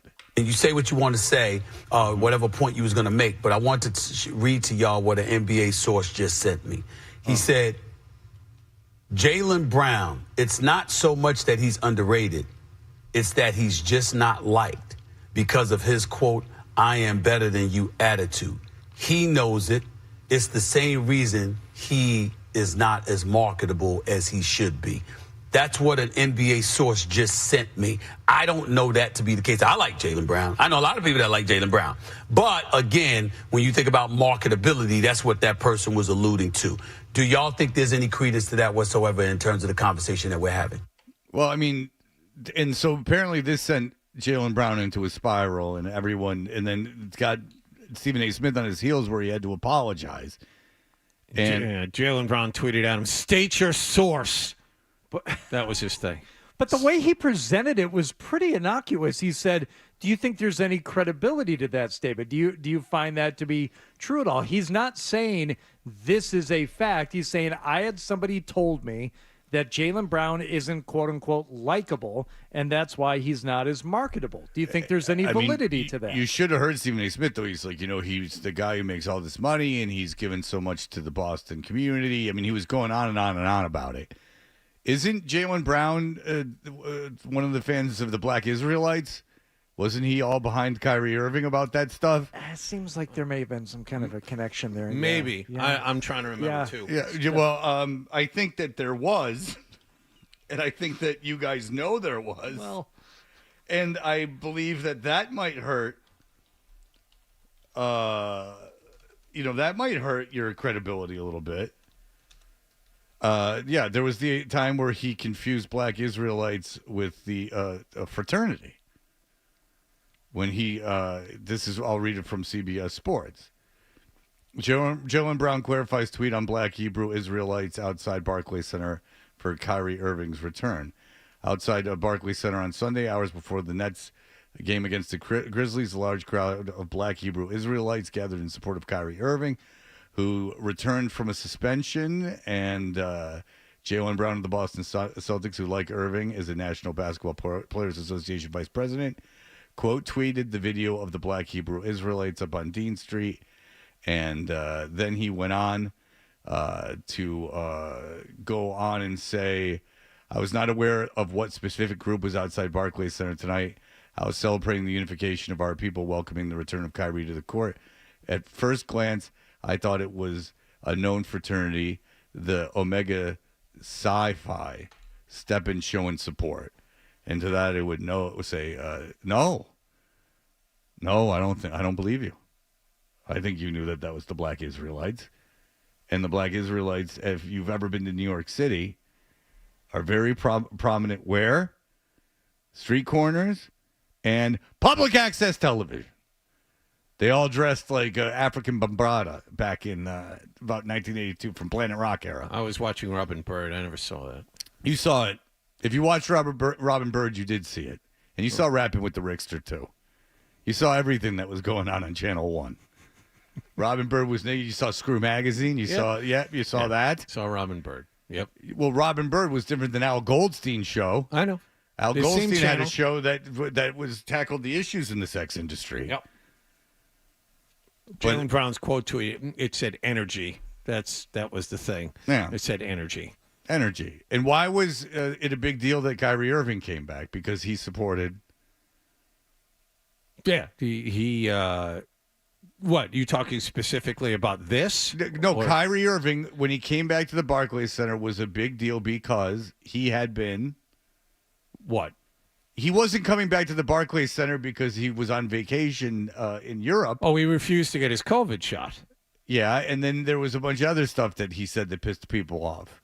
Well, yeah, he posted an anti-Semitic film online. Yes, and then refused to admit that it had an anti-Semitic message, and he went on to say something to the effect of, "I can't be anti-Semitic if I know where I come from." And that is the stuff. message of Black Israelites, that they are the chosen people of Israel. And here we go in a big circle.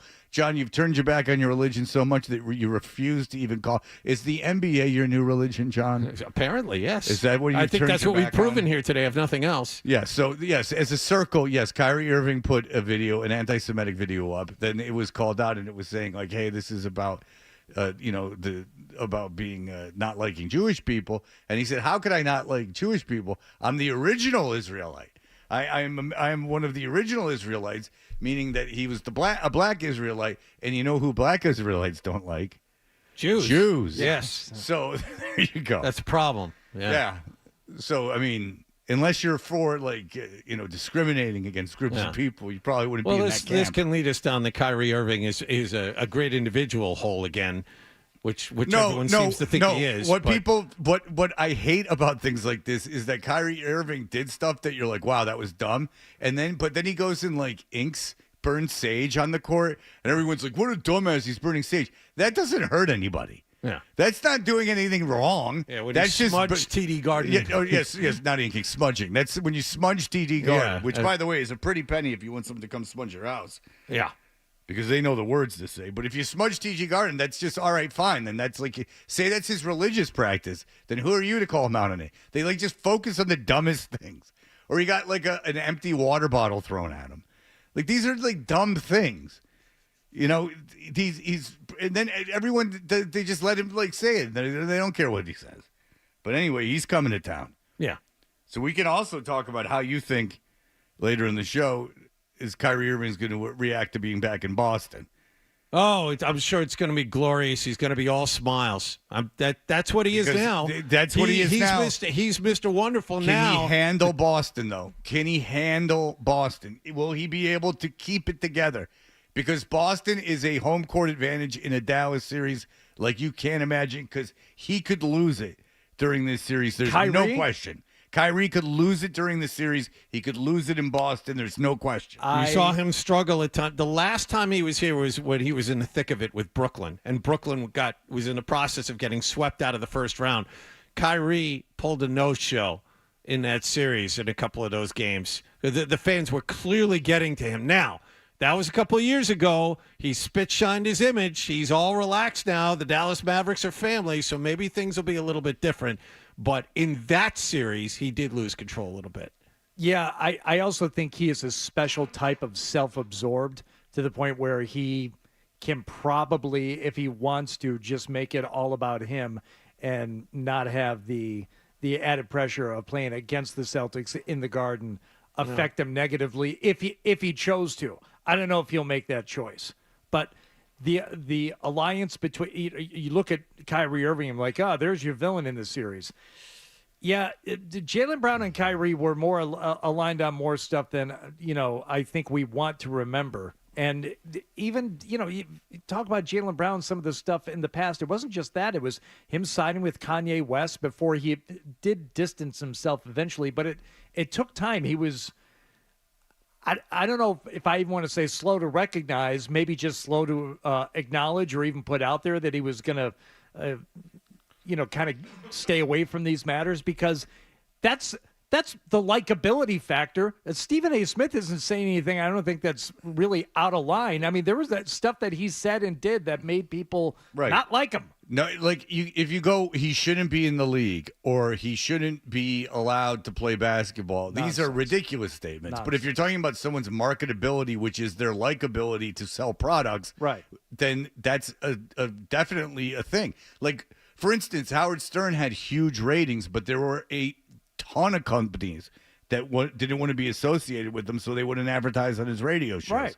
I mean, he wrote about it in his books. Like, I mean, you're taking a chance. Like, whenever, even if everything Jaylen Brown says is right, it's still, people are not going to like it, and that hurts your marketability. If I want someone marketing my product, I want everyone to like them, most likely. All right, when we come back, Tyler Milliken's cousin is back again. He is indeed. And he's got Hardy all wound up. We'll talk about it. You're listening to Toucher and Hardy on the Sports Hub.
Dribbles to the middle of the floor. Jump pass into the corner. Derek White for three. Got it!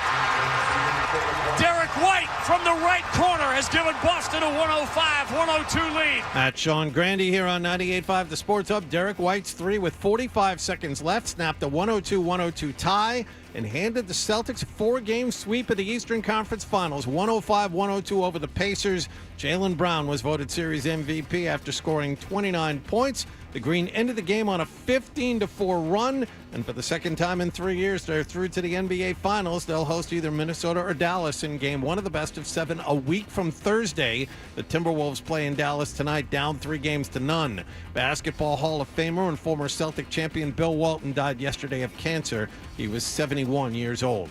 At the Stanley Cup playoffs, Dallas leads the Western Conference Finals 2-1 after a 5-3 win in Edmonton last night. The Rangers play in Florida tonight, up 2-1 on the Panthers. And the Red Sox lost to Baltimore yesterday 11-3. They've dropped 3 of 4. Brian Bayo will pitch at Camden Yards tonight. Sports Hub headlines are brought to you by East Coast Metal Roofing, the official roofing partner of the Boston Celtics. Mention 98.5 The Sports Hub and get 10% off your new roof. Visit eastcoastmetalroofing.com. I'm John Wallach at Boston's Home for Sports, 98.5 The Sports Hub. Your next update at 8:30.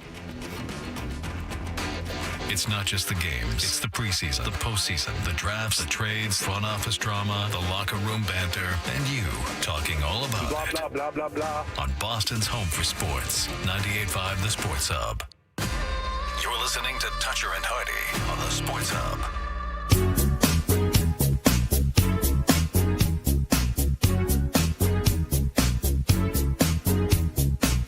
He was more like single zero for a logo 3. He doesn't mind, but what he said was, I am the one. Celtics will dance on the floor in the finals. Scal said he is the one. Celtics will dance on the floor in the finals. He told me his name was JT as he hit step back 3. Then every head turned with eyes of being the one. Celtics will dance on the floor in the finals. People always told him, be careful what you do. Don't go around breaking Reggie's heart. And Felger always told him, be careful of who you want.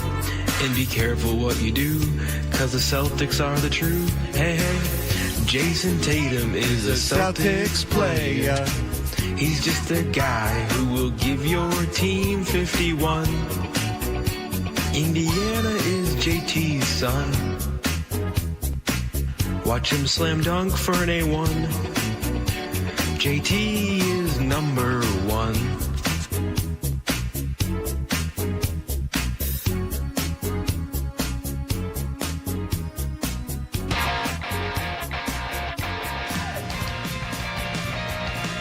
I got Nick made a video about that yesterday and put it on Instagram, and I was a collaborator at Fred Toucher on Instagram, at Toucher and Hardy on Instagram, and someone said, that's not funny.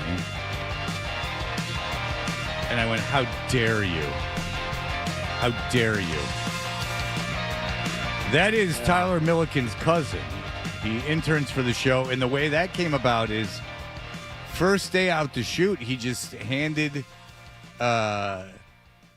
he hands Hardy all these Post-it notes, and he goes, I wrote a parody song. Hardy goes, fear not, go into the other room, sing as softly as you can, and then don't wake anybody up. Yeah, don't wake up your parents, and then I'm gonna go produce a song, and that magic happened. All right, Hardy, that's where we stand now. Take us into the future. Well, you remember on Friday, Fred, you and I learned something about one of our coworkers that we probably should have known, but I didn't know, you didn't know. We were talking about our Memorial Day weekend plans, and our producer, Dan O'Brien, mentioned that he was off to take care of the wagons for the weekend. And we said, I just let it go. You did the follow-up question, which I probably should have done, and then we had the conversation on the air as we found out that, Dan, you have a business. I do. A summertime business, now in its second year. Seasonal, yes. Thriving. Apparently, yes. Where you do what exactly?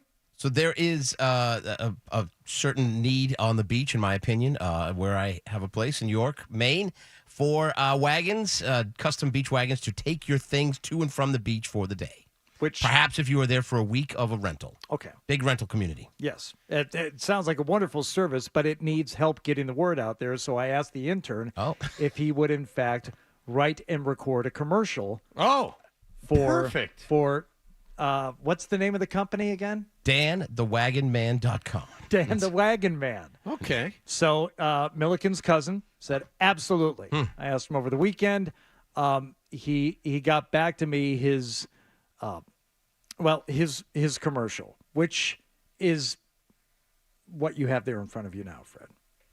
Oh no, I have all this stuff I got to bring to the beach, but I have no way to carry it all. Did he choose the Maine accent? Because he sounds like someone from Maine. I'm not sure of all his choices here. Did you give him the direction of going Southern? Obviously, he's doing a Southern accent. I gave him no direction. I gave him the website. As it is wise to do. I gave him the website and said, we need a 60-second commercial about this product. Oh.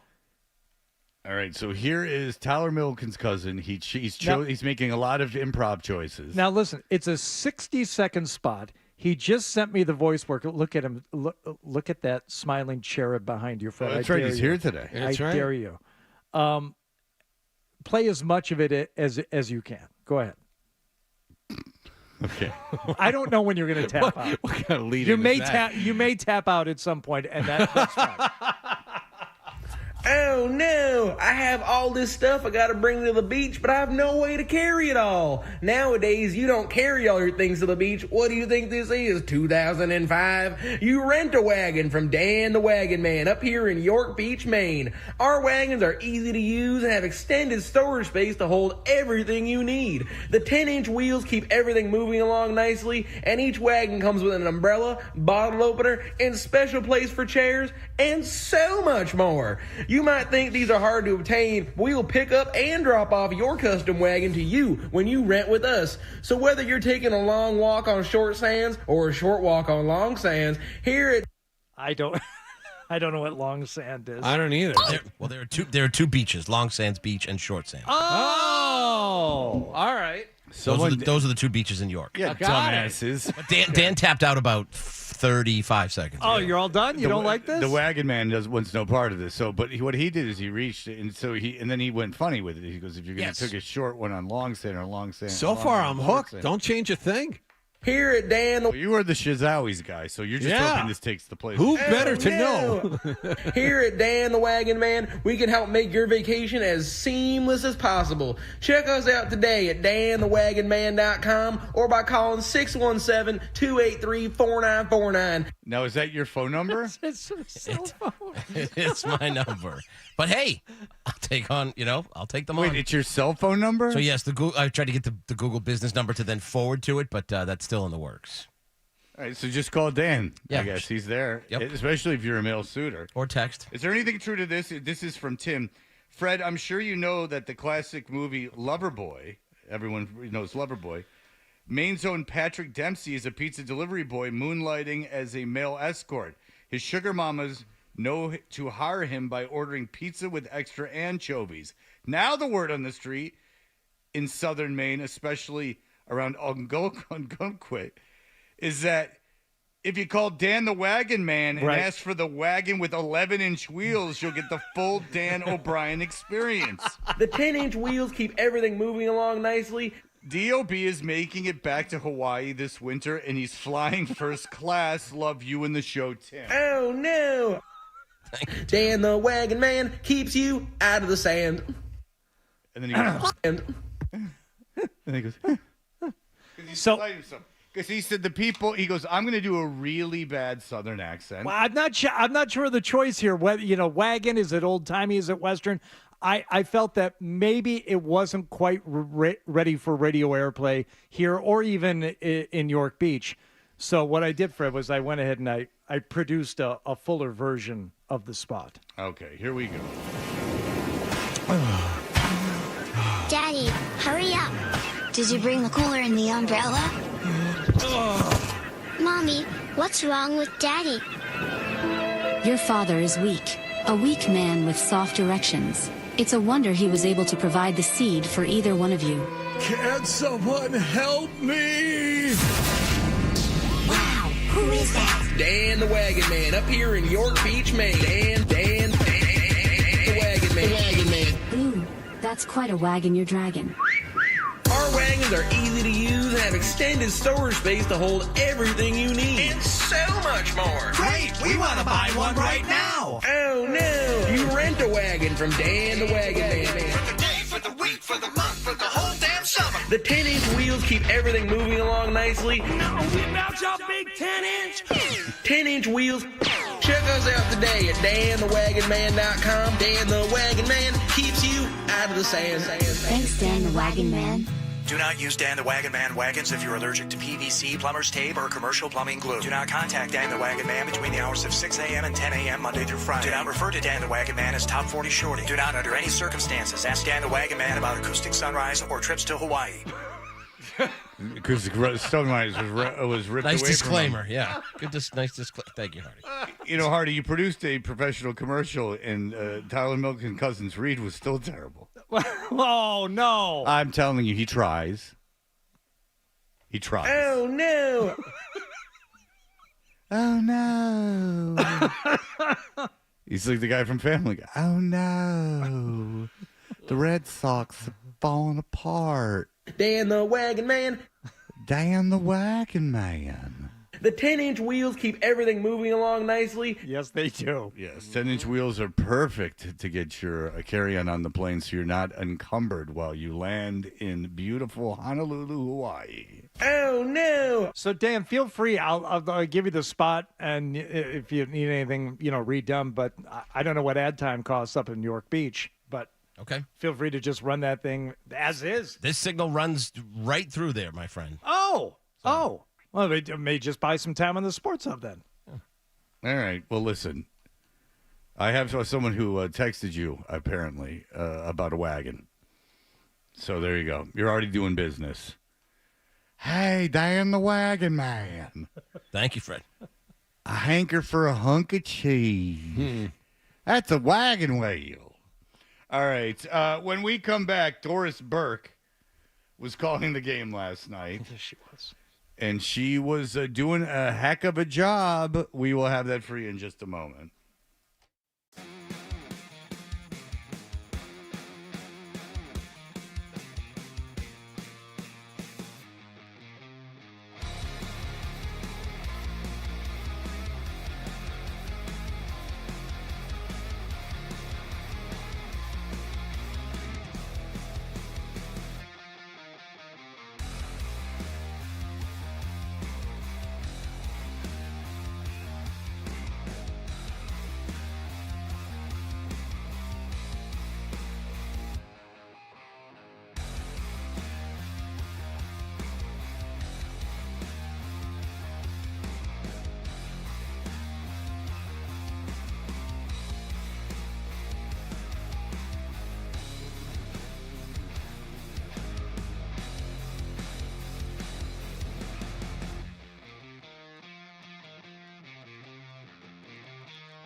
Toucher and Hardy.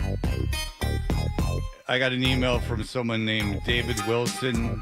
Email DAPALMLV@AOL.com. It's all in caps. He says, Fred, you should go back to drinking, taking drugs, or whatever else you did in the past because your true self has been exposed now as the real, hateful, ignorant person you truly are. To talk negatively about Bill Walton the day after he died is beyond sick. You have no effing decency, you alcoholic, low-life dirtbag. You will be this way forever because you can't even control yourself to take a drink. Go the F back to getting high, then you can hide your true self again. I pity your family having to live with a S-bag like you. Here's hoping you follow the same path as Walton, but sooner than later. Oh, don't Jesus. worry, alcoholic. When you die, I will have a few beers and then pee on your grave. One more thing. How does Trump's ass taste? Oh, he nailed you. See you in hell, David Wilson. P.S. We will be contacting management over what you said on the air this morning. This is not over. It's just the beginning. So, hold on to your hats.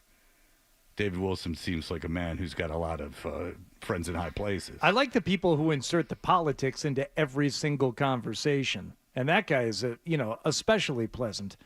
But and what I said about Bill Walton will certainly get me in a Where would you lot put of this? trouble. Rank this game as in regards to the Celtic-Laker rivalry.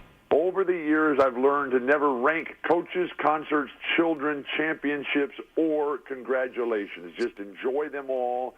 And as a dad, that's what I'm about. Because even though I'm a Celtic, even though the Celtics gave me my life back 25 years ago, more importantly, I'm a dad. It's not about me. I want what's best for our son. And to see that... All right, well, you're rooting for the Lakers.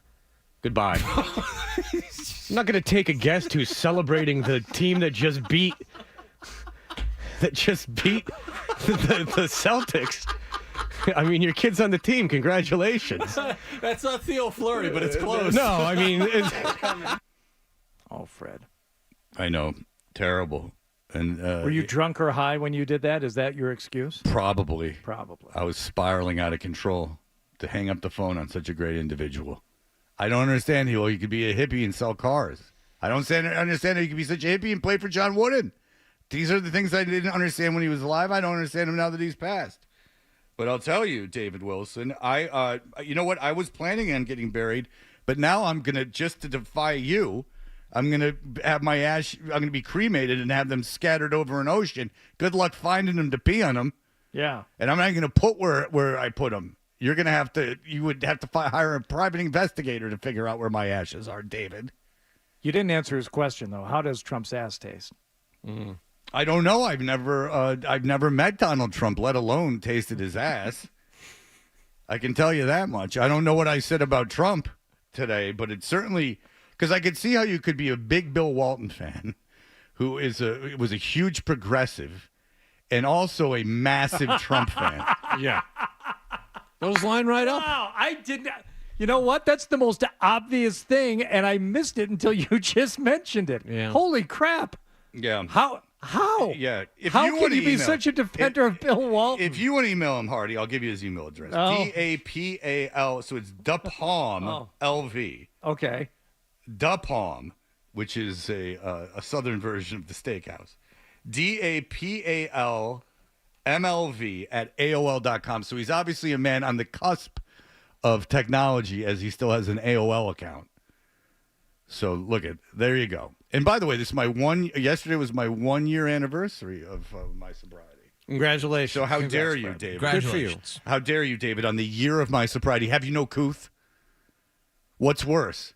Playing the hang up of Bill Walton the day after he died, or you attacking my sobriety on the year anniversary? You cad. And wishing a speedy death on you, no? Yeah, less. Not just death, a quick one. Well, I would prefer to die quickly too. Yeah. I mean, if we're on the same page there, Dave. Okay. If I'm going to die, I would rather have it go lickety split. I don't want to be fading away in pain. Kyle, go ahead. Fred, Hardy, Bird, what's up? Hey. So Bill Walton sucks. All right. Everything about him sucks. No. You can't say that. I wasn't a fan of his when he was alive. It's a shame he died. It's too young. 71, right? Yep. It's too young.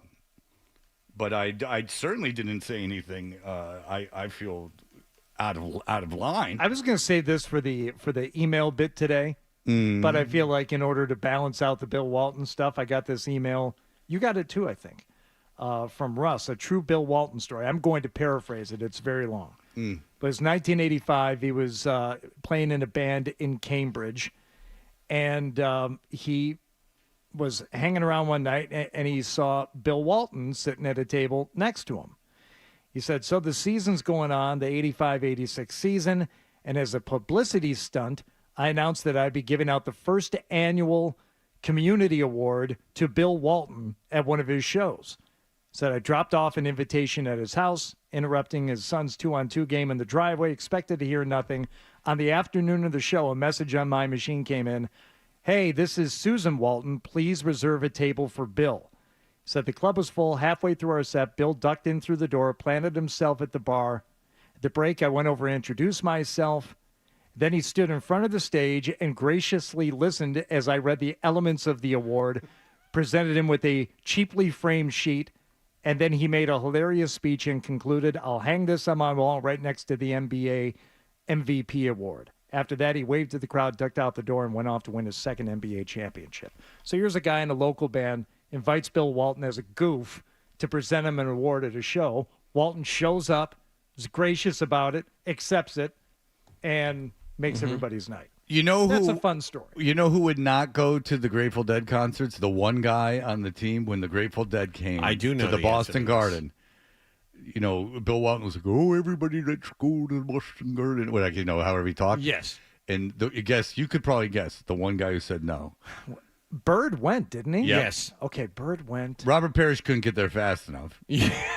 Robert Parrish was like, "There's going to be drugs." And he said so. No, I'm not making that up. Because of the drugs, Danny Ainge. Yes. Yeah, but Danny Ainge was like, "It's not even about drugs. It's because they suck so bad." And I was like, "Danny, we're on the same page." Oh, no. I said, "Danny, we are on the same page, baby." All right, so there you go. There you go. Apparently, Bill Walton off limits today. The great Bill Walton. All right, you want to hear Doris Burke? I very much so. All right, so Doris Burke, as she was calling the game last night, if you were watching it on television, you were not listening to it on the radio, you heard the voice of Doris Burke. She was there with the new Lakers coach, J.J. Redick. And here is some Doris Burke. She loves – one thing I will tell you about Doris Burke is she loves basketball. There's no question about it. She loves it. The call was easy, obviously. That's just a dislodge of a defensive player. Jaylen Brown didn't like the intensity, and there's the response. Double technicals from Matt Frere. You saw that right away. Shouldn't be anything more than that. Double technical, move on. Yeah, a chance for a three-point play. So the Celtics' current 6-game winning streak, you've seen a more aggressive offensive Drew Holiday. He has been absolutely outstanding. 17 points per game on really efficient shooting. He goes right into the body. And here's Neville again. You're seeing a number of times where Siakam on the catch, JJ, they're sitting on his right hand. And they're sitting on his right hand. They're sitting on it. My right hand has become numb due to your body weight. You right? Yes, you can see his right hand has been sat on.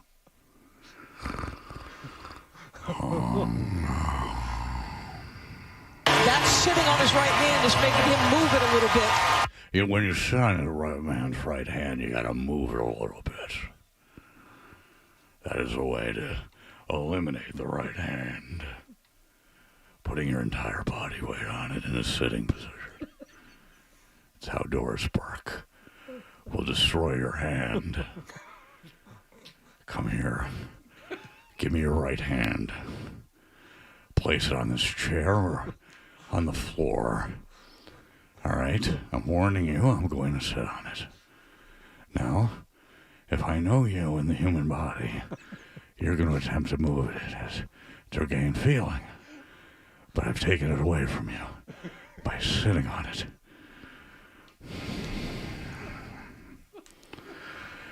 JJ, His hand is... I've rendered it useless.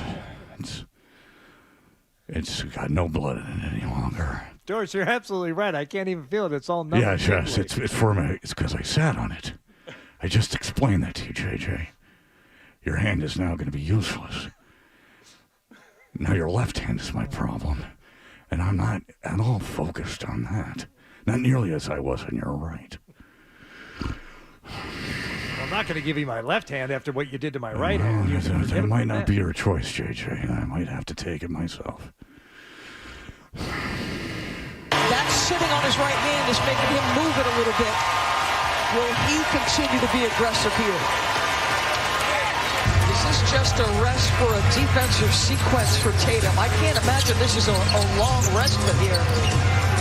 Again, sitting on the right hand of Tatum. They're sitting on it. Get off of his right hand. If you're Jaylen Brown, you got to pick up the guy sitting on his hand.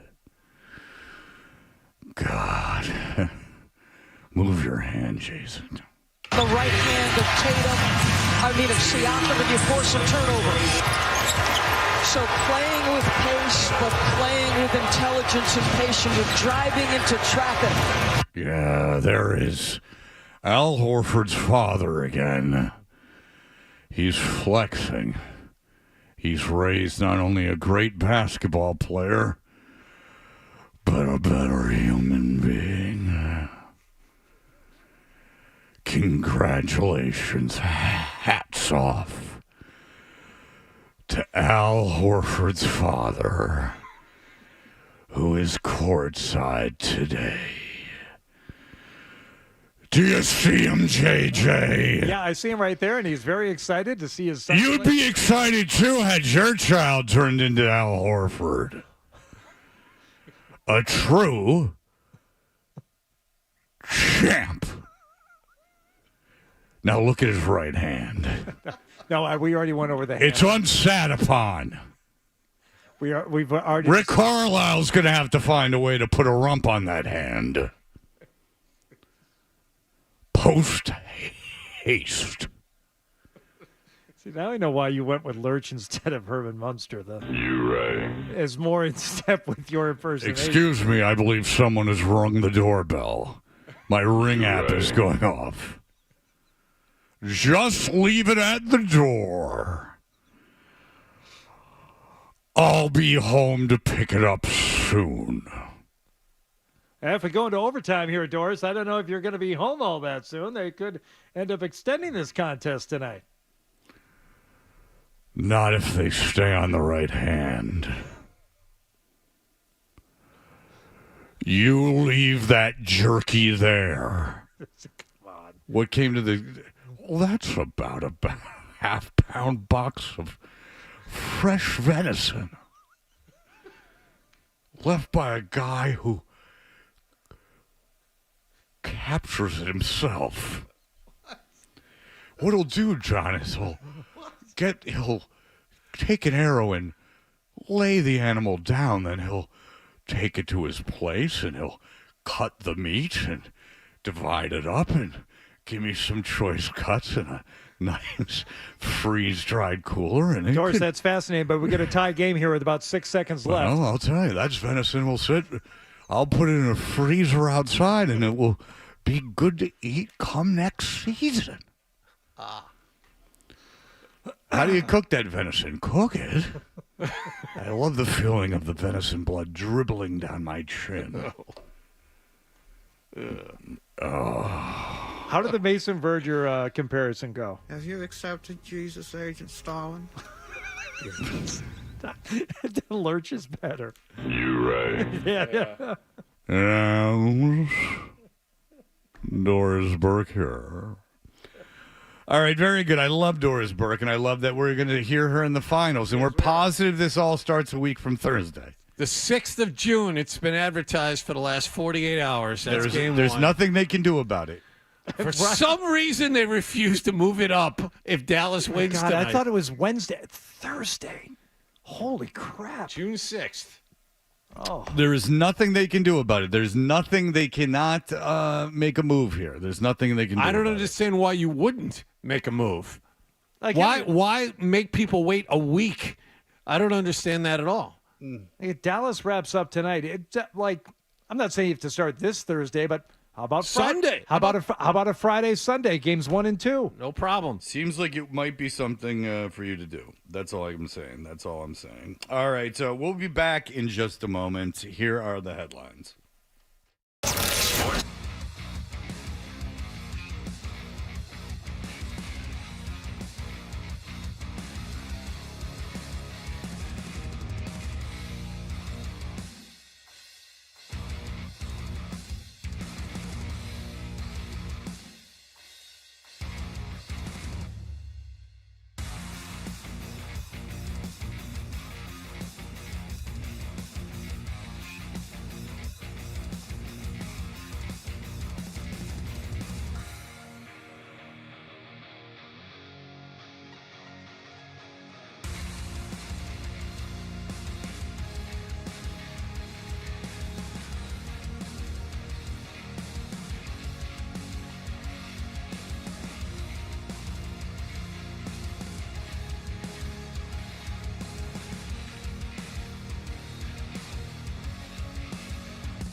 Toucher and Hardy. The Celtics now are in the NBA Finals, which start a week from Thursday. The timing is wonderful. And there, you heard Sean Grandy. He said no one believed in him and da-da-da-da-da. Jaylen Brown, it was the MVP of the playoffs, which makes him it was, I guess, a very close vote. Very close between him and Tatum. Yep. 5 votes for Brown, 4 votes for Tatum. Yeah. So it was very close. Brown deserves it. And here we go. Regardless of who they played, they've done what they've had to do. They had an excellent regular season. They blew through this playoffs. I understand there were injuries. Every team lost its best player, but it doesn't matter. Then they go into the finals.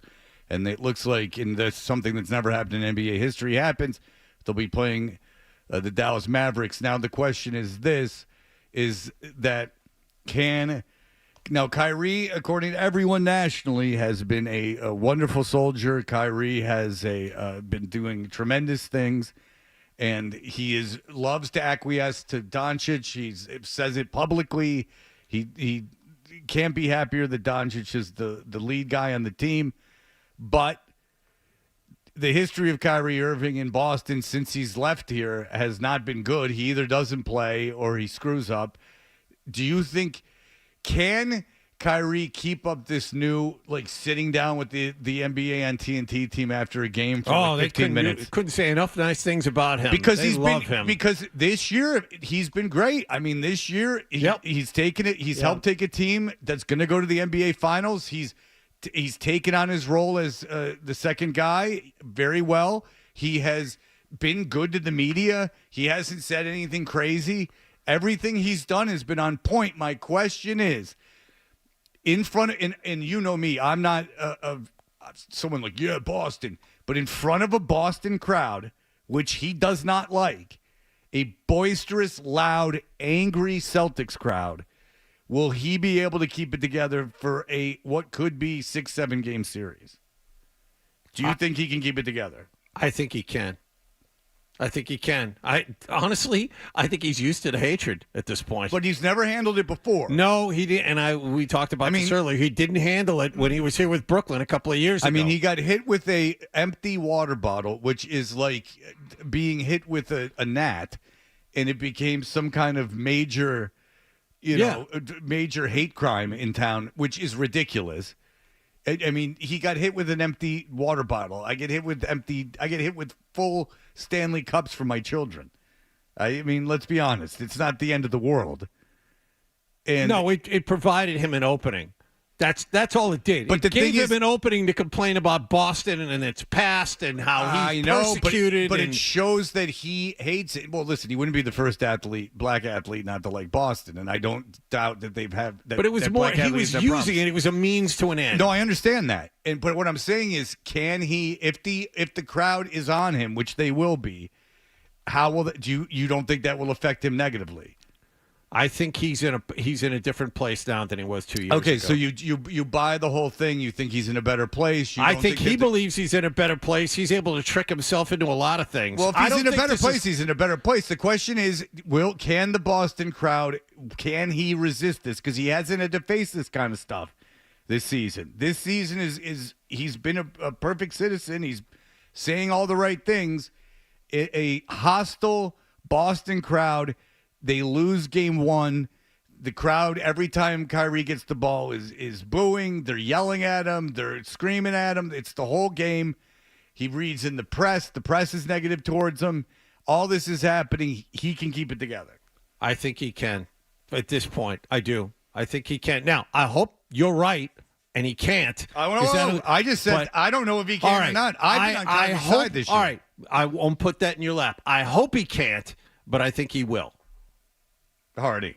I think he'll be able to compose himself and control himself. Now, will he have as good a game as he's had so far in the playoffs?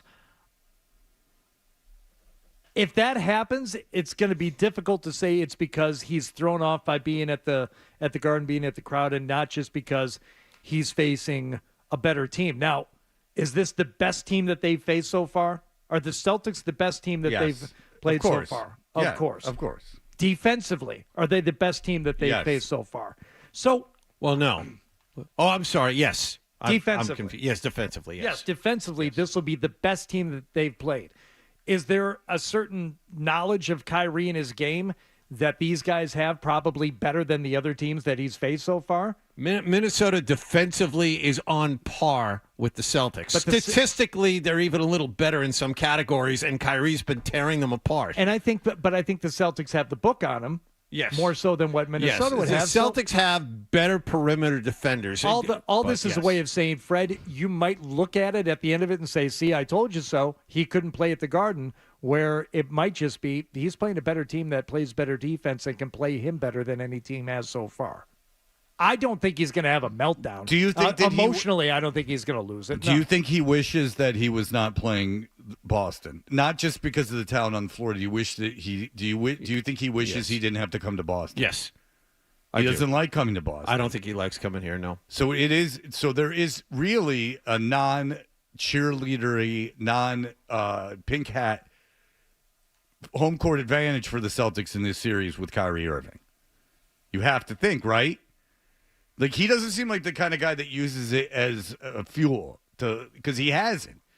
He's fallen apart here in the past. Yeah, and Kyrie, when the one game Dallas played here, did not play particularly well during the regular season. He doesn't like being here. No. He does not like being here. He does so not like being here at all. There is an opportunity to see him fall apart, which will be an interesting, kind of sideline for this. That's something I'd be very interested in seeing. How well Kyrie Irving, who's been great all year and has been really, personable and everything else. Every time he sits and does interviews, you're like, wow, that's Kyrie. He seems like a totally different person. He's all smiles now. It's all perfect But now. that's how he was at Duke. That's what's funny about Kyrie to me is that, at Duke, to a man, he went to Duke, he got hurt. He wasn't going to stick around, right? He was going to be the number one pick of the draft. He stuck Played around. 10 games for Krzyzewski, stuck around, and then went pro. Okay, yes, John, that's what I said. But the deal is this, is that, apparently while he was hurt, he still went to every game. He was essentially, a towel guy for him. He was helping in any way he can. Everyone spoke, glowingly about him. Dudes that never made the NBA that were on that team was Kyrie's the greatest guy of all time. Because remember when he was having all his problems, and he was having problems, and he was all the controversial stuff, and they went back and talked to people from his past, and they talked to dudes that are doctors now that were on the Duke team, and they're like, he's not the same person. So it seems like Kyrie has found some kind of peace in his life and has become the guy he was. That's why Kyrie was so interesting to me, is because Kyrie, first of all, is loved by the NBA players. They love him. They do. Jason Tatum loves him. A lot of NBA players look up to Kyrie Irving. That's a fact. Even when he was doing his controversial stuff, Jaylen Brown looks up to Kyrie Irving. Yep. They both do. They both love Kyrie. Everyone loves Kyrie. Kyrie's big in the Players Association, all these things. Yep. But but when he was going through his stuff, people that knew him back in the day said he's just changed. I can't figure out who this guy is. So that has always been in him, that good guy. It will be interesting to see if Boston, like it's done to so many of us, can take all the good out of us and fill it with bile and hatred and get us to act out in some way, shape, or form. Will Boston pull a Boston on Kyrie Irving? So he's gone back and forth. He's kind of been inconsistent in his comments about playing in Boston and why it's difficult here. Kyrie doubling back on himself and not making any sense? Don't say. At first he said, it's like the scorned girlfriend. They just want an explanation on why I left or still hoping for a text back. It's fun while it lasted. That's the relationship that makes it fun. So that's what he first said about being booed. That was when Brooklyn came to town and beat Brooklyn. the Celtics. Yes. Now, on this last visit, after he got booed, he said they have a right to boo. From my career record against them in the last few games, I haven't won, so until I beat them, they have all the right to continue to boo. I think that's just what makes the theatrics of sports and competitive sports fun. Just got to embrace it. It's part of it. Now, that is a little different from what he had said on Twitter when he posted, keep persevering through the hate. That's the thing about Kyrie. It's not so much the fans, or if you want to wear this as like a badge of honor, like, oh, we make it difficult for him to play here. He doesn't like it here. It's, we're a tough crowd on him. No. Kyrie, I still feel probably at his very depths feels that Boston is an inherently racist city, that he is up against it here as a black person, and that's the hate he's talking about. He feels it's almost like an institutional imbalance when it comes to this town. It's not so much about the fans getting on him. If he allows himself to go to that place, Fred, then yeah, he could have some kind of an emotional breakdown, and he's not going to be able to play through it. I just think that there's a good chance that he's going to flip out. I think there's a good chance that I bet you if you got into his heart of hearts, because there's some guys like Jordan and like Kobe that would like love, like Isaiah Thomas, that would like genuinely thrived on it. Yeah, like yes. I want to Brady, like is a guy like that, like Isaiah, the original Isaiah Thomas, Kobe, Jordan, Brady. These are guys that fueled by it, that would be like, I'm going to come in here and I'm going to stick a knife in you. Now, Kyrie has been clutch in the past when he's not asked to be a number one. He's hit shots in this playoffs. He obviously hit a shot to win an NBA championship. I don't know if it's a guarantee, because I bet you if in his heart of hearts, if you could tap into his head, you would find he really doesn't want to play in Boston, that he does not want to.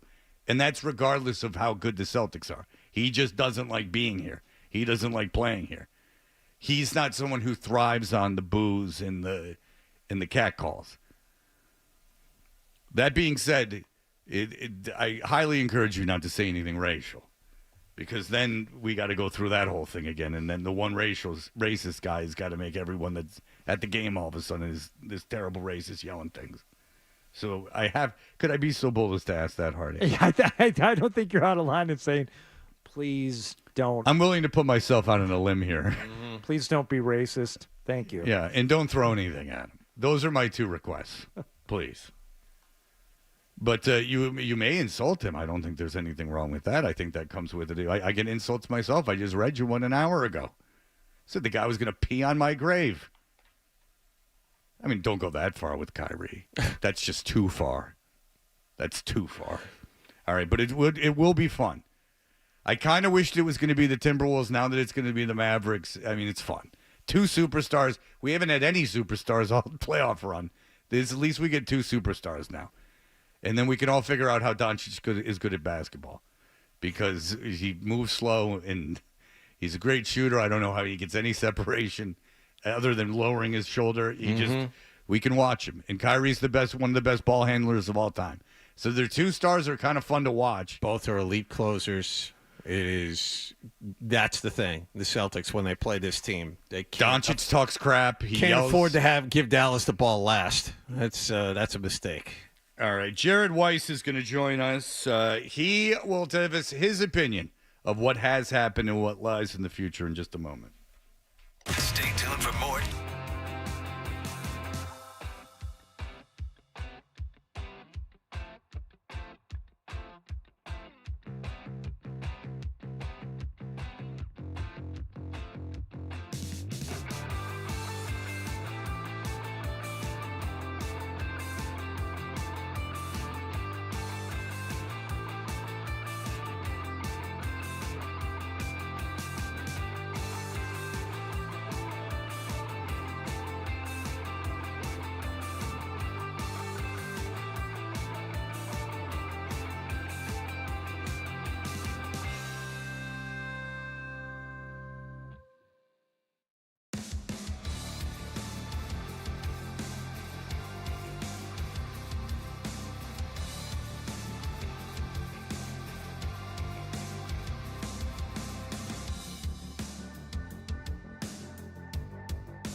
no matter where you go, you're always connected to Boston sports with the 98.5 The Sports Hub app. Download it wherever you get your apps today. You're listening to Toucher and Hardy on the Sports Hub. 1986, the last time the Celtics made the conference finals, only losing 2 games. It's become a rite of spring in Boston. Tonight, they're the first to reach the Final Four. Miles Turner will jump it against Al Horford, and the 2024 Eastern Conference Finals are underway. Forces it up over C. No! He tied it! He did it! Jaylen Brown from the corner with 5.6 to go.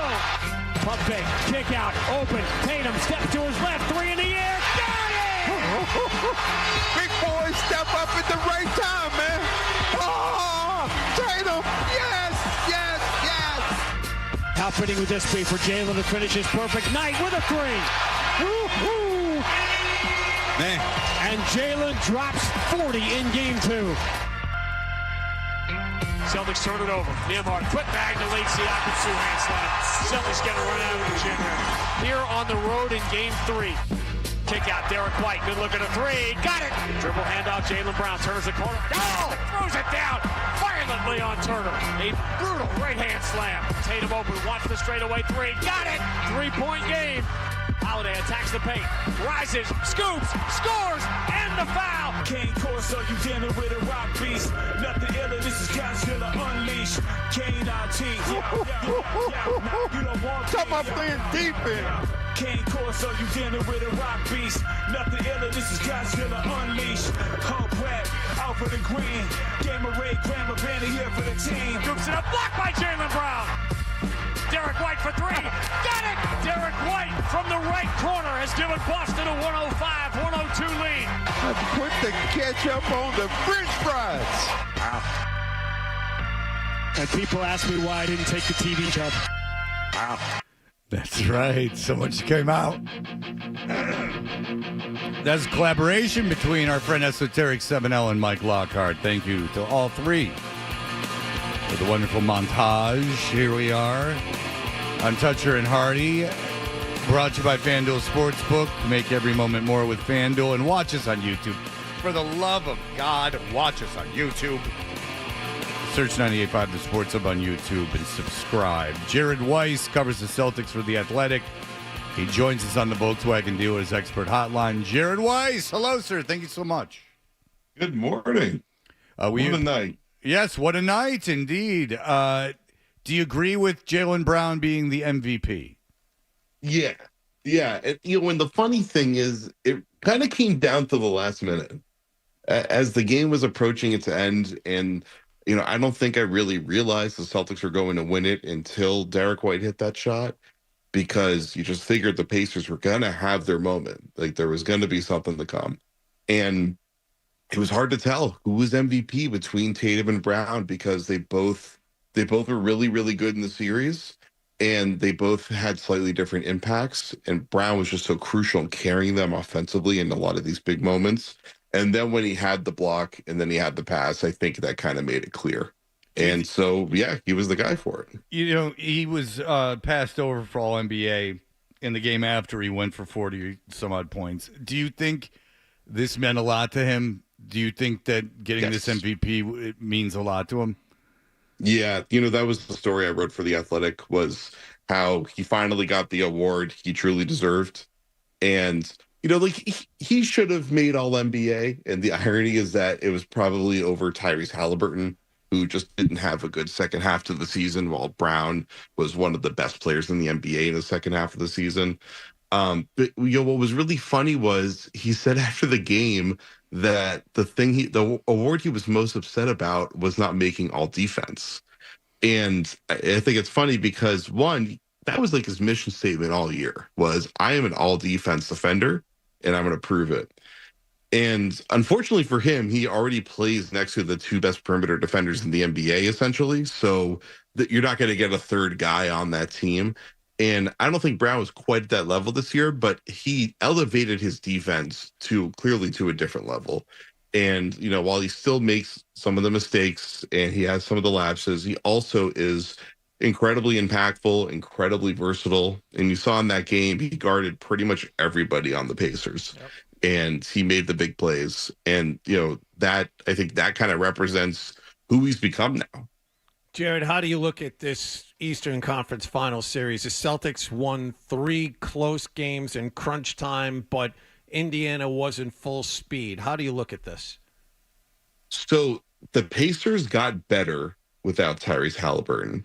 And it's not a knock on Halliburton. It's more a credit to how phenomenal Andrew Nembhard and TJ McConnell were in this series. Like, they both had the best week of their lives, or the best few days of their lives.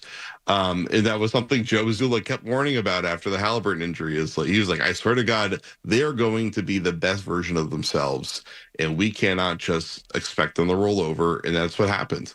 And so, I think the difference between what the Pacers were doing and what Boston's going to see from most likely Dallas in the finals is that Dallas has their closers. And so no matter how Dallas is playing, Luka Doncic and Kyrie Irving are going to be incredible in crunch time. They're going to do what Jason Tatum and Jaylen Brown have been doing in crunch time. In fact, they might be better in those moments. So Boston isn't going, no matter what happens in the finals in each game, it's still going, if it's a close game, it's going to be a scary game and a fight to the finish for Boston. And the Pacers couldn't quite do that with their injury. Yeah, I think when you're talking about how these games close out, and we were talking about this earlier, Jared, it'll be interesting to see how Kyrie handles things in the Garden, whether or not he's going to be thrown off either emotionally or by what the crowd is doing, because last opportunity he had a chance to play here, it didn't go so well for him. Do you have any sense as to whether or not he's gotten past that, if he feels kind of reinvigorated by what they've been able to do in Dallas, and whether or not you think he'll be affected by playing in Boston again? Yeah, that's the $1 million question right now, because Kyrie has matured so much in Dallas, and he seems so content. And I remember the last time I talked to him earlier this year, I walked away and I was like, did I just talk to an actor playing Kyrie Irving? Like, was that a stunt double or something like that? You were convinced he really has changed or matured that much. Wow. He showed a level of comfort and humility and just peace with himself. And it was fascinating and it was refreshing. And it was like, oh, this is the guy that I talked to at times when he was in Boston. Actually, no, not even. He was never this happy, and it was never this happy in my experience, and never this at peace with the way his life was and the way his career was. I never experienced that before I saw him this year. And Kyrie tends to get into it with the fans anywhere, and obviously it's like a completely different level and way over the line, honestly, most of the time in Boston. And so I am going to be really interested to see, if the Boston fans cross the line, which they tend to do with him, or even just at the baseline of where the Celtics fans are and how they're treating him is still pretty absurd. I wonder if that's going to, knock off that equilibrium that Kyrie has found. And, my hope for Kyrie is that it doesn't, and that it doesn't get to him, and he's able to just keep doing what he's been doing and be himself, and have fun with it. And so hopefully everybody can be nice enough that it's a hostile environment, but it's not a dangerous or toxic environment. It's funny that we were just talking about that, because just to kind of sum up what you said, what I had been hearing on the radio and stuff is when Kyrie was going through the period where he was being difficult and acting strange, people that knew him at Duke were like, when he was here and he was hurt, he could have just gone. He knew he was going to be the number 1 pick in the draft. He could have just gone away, but he was essentially acting as our water boy at that point, like our towel guy, and and they spoke glowingly about him, and they didn't know what happened. And then this year he's acquiesced to Doncic. He's sitting in with the TNT guys for 15 minutes after games. He's saying all these right things, and we were wondering. Do you think, Kyrie better than us? I don't know how well you know him. I guess, he didn't talk to you that much. But do you think if you could tap into Kyrie's mind, he wishes he wasn't playing in Boston? Not the Celtics, but he wishes he wasn't playing in Boston. Or is he the kind of guy that's going to turn this into a motivator? I would say asking me to try to empathize with someone's thought process, you could. That's probably the last person in the world I could ever possibly do that with. Yeah, his thought process is just not understandable from the outside looking in. But okay, And so I even- guess I can word it better. Does he hate Boston enough for it to bother him? Like, do you think he wishes he wasn't coming here? I don't think so. No, and I like the way you worded it. I thought that was the perfect way to word it.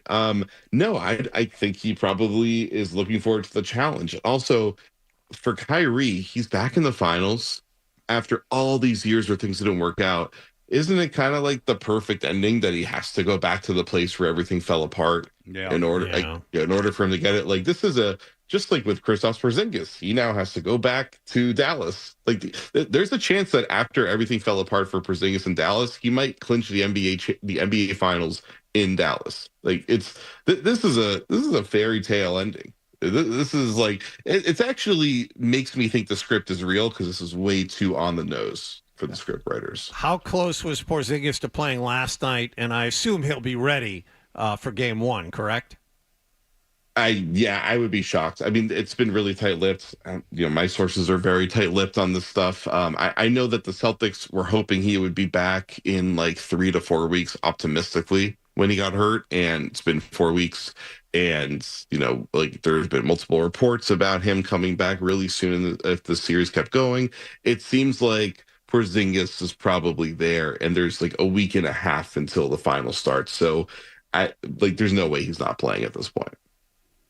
I would think that is, part of the magic recipe for the Celtics to be able to get him back and to prove that not only are they as good as they are right now, but they have the ability to take that next step and kind of show that they've got something more than what they've shown already. Yeah, they got Kristaps Porzingis. They've been good, and I know that they have had they've had like a historically cakewalked finals, losing the best player going down on every single team they face. The path is cleared for him in a way I've never seen before, but they have played really well in spite of all that. And the teams that they've faced have given them a legit fight. And so they're adding an all-star caliber center and the guy that unlocked so much for them. And so credit to Al Horford. Al Horford has played really well with Porzingis out, but Al Horford's also been shooting really poorly. And Horford, teams sag off of Horford when he picks and pops. And the second that Porzingis gets out there and he starts hitting a few pick and pop threes, it completely changes who the Celtics are. And we've seen that all year. We all understand that at this point. And I think we're probably going to be a little surprised at remembering how significant a difference that makes now once we see that after not seeing it for a month at the highest level of competition. The other byproduct of having Porzingis out there is that Al Horford won't play nearly as much. It looked to me like he was worn down. Even though he had a lot of time off between games at times, it just looked to me like he's 37 years old and being asked to play 40 minutes. The less you have Horford out there, not that he's a bad player, but he's better in short spurts at this point. And with Porzingis out there, that's what you'll get. Yeah, so what's great for Al Horford, who turns 38 in 5 days, is that he's about to go from playing every other day to playing every 3 or 4 days. So he's now getting big rest periods between all these finals games. He now gets a step back in the minutes. So this all might actually kind of coalesce for Horford to play his best basketball in the finals. All right. Well, there you go. And we can hear Doris Burke now for another 2 weeks. Talk about Al Horford's dad. Mm-hmm. Here's electric. Look at that proud We papa. went down the Doris Burke rabbit hole a little earlier, Jared. Look at a proud Get papa. ready. He's going back there now. Proud papa. You can probably hang up if you want. No, you can't because I have to say thank you. Jared Weiss, thank you as always for the time, sir. Read him in The Athletic as your Boston Celtics go to the NBA Finals. Thank you, sir. Thank you, and shout out Doris. All right. Listen, everyone loves Doris Burke. Thank you so much. We appreciate it. There you go. The great yes. What a day to be a people fan. The NBA, it's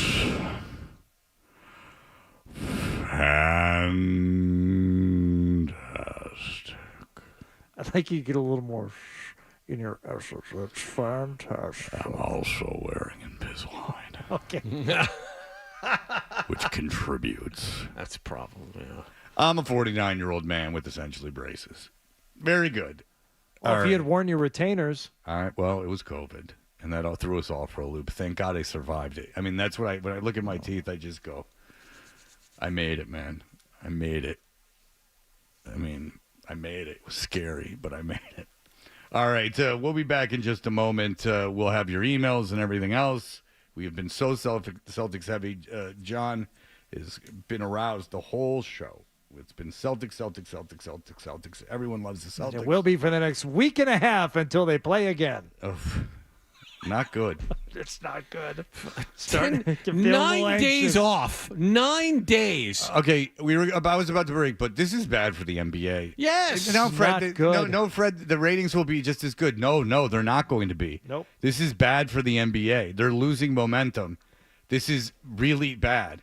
Well, Fred, there's still going to be, how many million people watching it? Yeah, but I guarantee you they lose a couple million viewers. If Dallas wins tonight, they should start it Friday or Sunday. It's not hard. Why can't they? I don't know. Because you could definitely get arenas. You would just have to, like say there was a concert in an arena, you would just have to juggle the times. And they don't have any problem taking 3 days off between games. Yeah. So so that's not an issue. You can't give that to me. And I don't believe with sponsorships and ad buys that they're married to it has to be on June 9th. You understand what I'm saying? I was just thinking I'll have to ask Marcy when I get home, but I'm pretty sure they would rather have it be earlier as opposed to later when you get into the summer.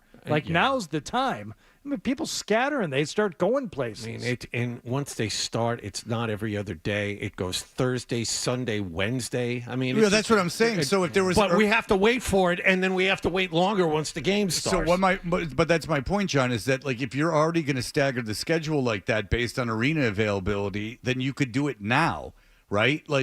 I understand if the Garden has a concert, you can't just kick the concert out, and nor would I want the Garden to, because the Garden wants to make the money. But the NBA can figure out a way, given that it's not every other day that they play, to start sooner. Yeah. It's bad for the NBA, and I'm not saying that because I wish we could talk about it all week. I'm saying it because the NBA would say that to you. It's not ideal. Think about it this way: is it ever a good idea to have something going on, then have it stop, no one talk about it for a long time, and then start it up again? Or would you rather have everyone talking about it and start while everyone's still talking about it? I mean, in anything, in business, if you sell anything, you want to sell while the product's top of mind. You don't run an ad campaign for a car that doesn't come out for another 6 months. The only exception is the Super Bowl, but that's going to go away too, I think. I think that extra week off, is probably going to become a thing of the past once they go to the 18 games. Well, they did the Super Bowl extra week as a way to, because the NFL they monetize that week. They have stuff going on that week that they throw money, that gets money thrown at them. Yes. So they do that for business, and people are going to watch the Super Bowl no matter what. The NBA can't monetize this next week and a half. They're not. What are they going to sell? What event are they selling? Yeah, there's nothing to sell.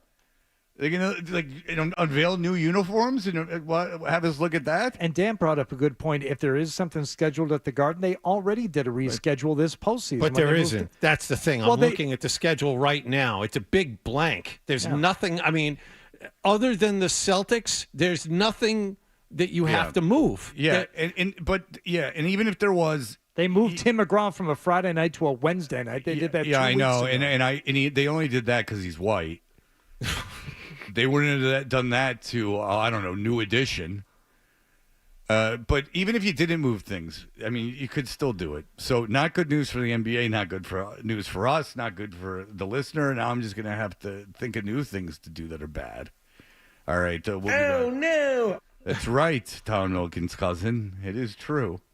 All right. We'll be back in just a moment.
Let's do the email bit.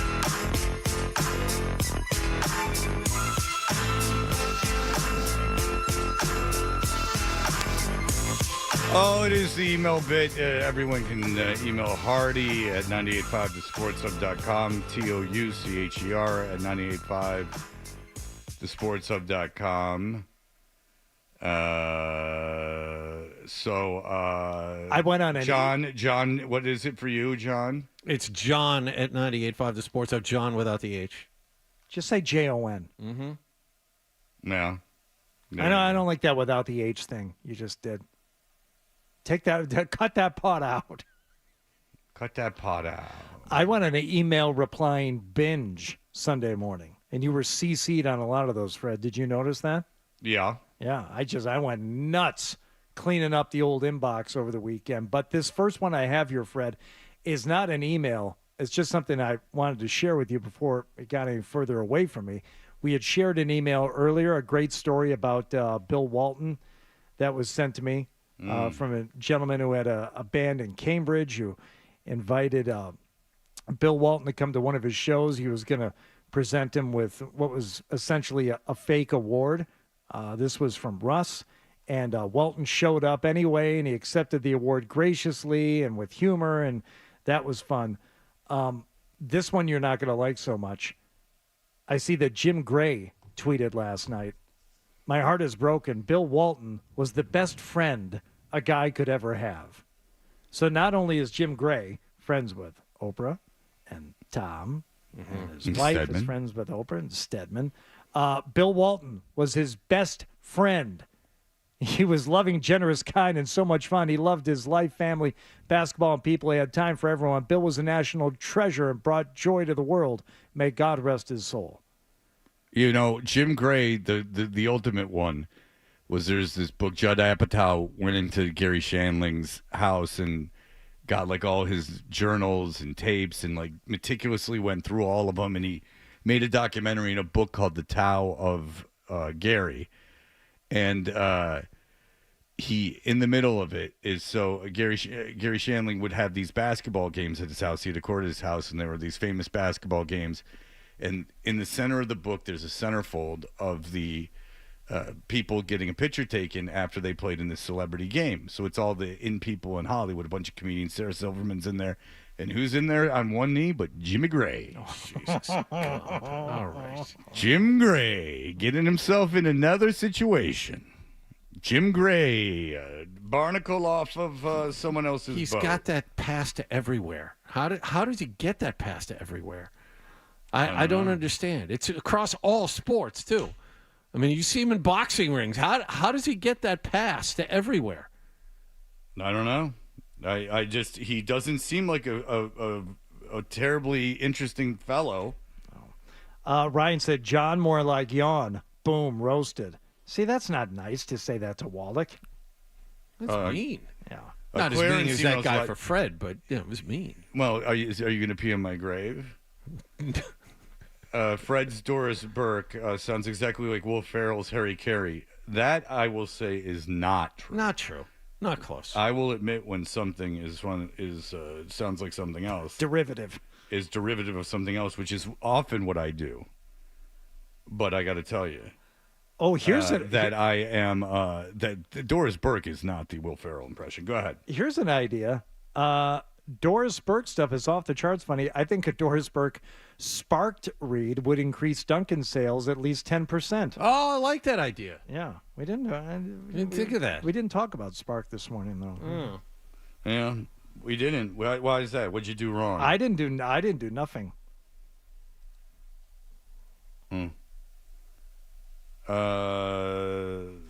Hey, Fred, congratulations on your 1 year of sobriety. Please don't read the crappy emails on air and give them more life. I wanted to read the one crappy email because it was so upset about Bill Walton. And did you see the other one we got about what I said about Bill Walton and that the guy's upset? Yes, I did see that one. From Jim Hamilton? Yes, I did. I saw that. He says, that's your job as a trained monkey. Right. That's right. I don't think that a monkey could talk on the radio. No, I'm pretty sure he couldn't. They can if they can verbalize, I would imagine not enough to be understood in a pure audio medium. Yeah. Like if BJ and the Bear was a radio show, it would not have had the success as the film version. Because when he went to go knock out, or any which way but loose, when the orangutan went to go knock people out, Clyde, yeah, you would be judging your theater of the mind. You would be judging by if the orangutan was hitting people. But you see with the guy Jim, who called me a trained monkey, he said what I said. I don't understand how that could be offensive at all. Yeah. So we had Jared Weiss on a little while ago. Dave sent an email saying, well, first of all, Ben said whoever that was you had on to fillet Kyrie made me want to puke, had to turn it off. And then Dave said, anyone who can't see this is blind. Everything Kyrie does is an act. He's tried on so many different personalities in the past few years, and this is his new thing. It's just an act. The whole self-deprecating, humble, mature thing. I could see that. I'm going to try this one on for size. He's Peter Brady. Yeah. Yeah, pork chops and applesauce. But if he is trying on different personalities, wouldn't it be better to try on this personality? He's having much more success with it. I was just going to say, it's a wonder it took him this long to get here. Like, I don't think his real personality was the one that was getting him, like, all the controversy. That seemed like a fake personality, too. Again, everyone said, like, what a good guy he was as a young adult and a teenager. He was, like, apparently a really good guy. And maybe people got in his ear. Maybe he got confused. I mean, these dudes are all still young. He tried the counterculture way of doing things a couple of years ago. And then he tried the rebel without for lack of a better phrase, rebel without a clue. And that didn't work out well for him. Just the rebel. You know what counterculture thing that John hated? When people would have roach clips with a feather on them. Oh, yeah. Because every time he saw one, he's like, you just plucked that feather off. Like, he hated that. Yes. He's like, what, oh, now the counterculture is attacking birds as ornaments? Yeah. Well, this is lockstep with other things that John, he will not watch any period film pieces where people are writing with a quill. Oh, he hated that. He doesn't care for that. So we had one of our bosses came in studio the other day with ostrich skin boots, and John just left. Right. Called it a hostile work environment. Yeah. Because that's the thing to do. And then he went and worked somewhere else. No. See.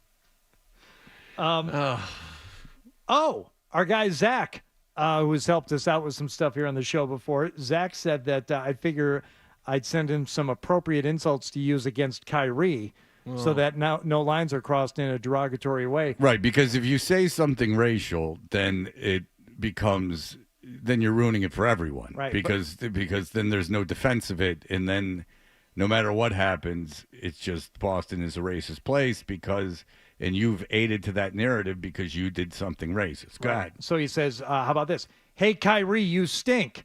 Kyrie Irving, more like Kyrie Poopy Head. Uncle Drew smells like number 2.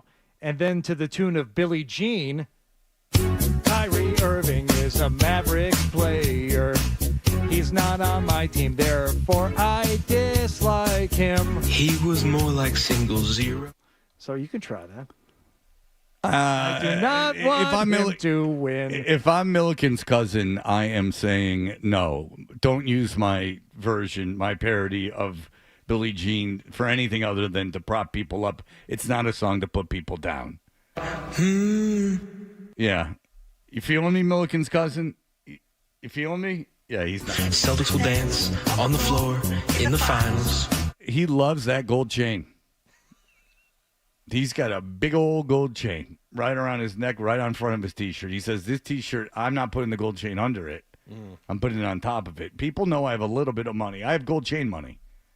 Watch him slam dunk for an A1. You know what that chain is? A1. It's a slam dunk of fashion. Jason Tatum is a Celtics player. He's just a guy who will give your team 51. Like, he goes up to somebody's house, he knocks on the door, he's like, hi, sir, I'm here to see your daughter. And the guy's like, He's like, there's no way you're gonna get my daughter. Like, you're just some bum. And then he goes, oh yeah, and he takes the chain and just goes, and the guy goes, Oh no! and the guy goes, yeah, I judged you wrong. Cool chain, you're in. You're right. Hello, you're here to see my daughter? You're right. I'm here, Doris Burke. You're here to see Ellen Burke? You're right. What are your intentions? You know, she has a curfew. What are your plans for the future? Are you going, give me your 10-year plan. Take a seat, relax, sit a spell. Enjoy some of this venison I had delivered yesterday. I have a whole plate of uncooked meat if you'd like to indulge. Beef carpaccio. I have several wounded animals that need to be skinned if you'd like to come over this weekend to spend time with the family. Have you accepted Jesus, Agent Stalin? Do you have faith? Yeah, that too. I have some venison tartare. Oh, look at that. Blood's running down Mr. Burke's chin. That's good venison. Just slaughtered. Oh, excuse my apron. I've been cutting meats. And I hit one of their aortas. I've been slaughtering a late spring kill. I tend to use arrows because it doesn't damage the meat like a buckshot may. But I don't look down on those who use buckshots, so I'm kind of in the middle. You need to fell the beast by any means necessary. We use everything of the beast. I'll use the hooves as shoes, and I'll use the tail as I'll put it around my rear view mirror to let people know I kick ass. So tired. Hey, Milliken's cousin.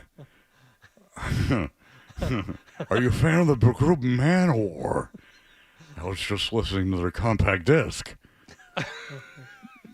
Would you like to join me in listening to some tunes? Oh no! Well, don't be rude. All right, you kids have a good time.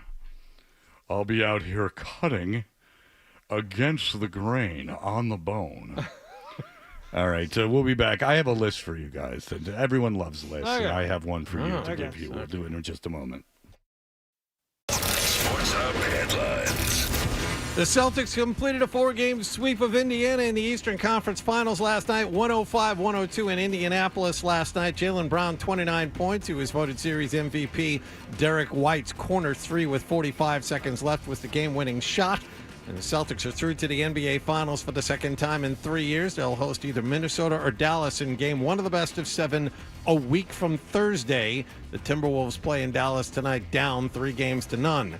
Basketball Hall of Famer and former Celtic champion Bill Walton died yesterday of cancer. He was 71 years old.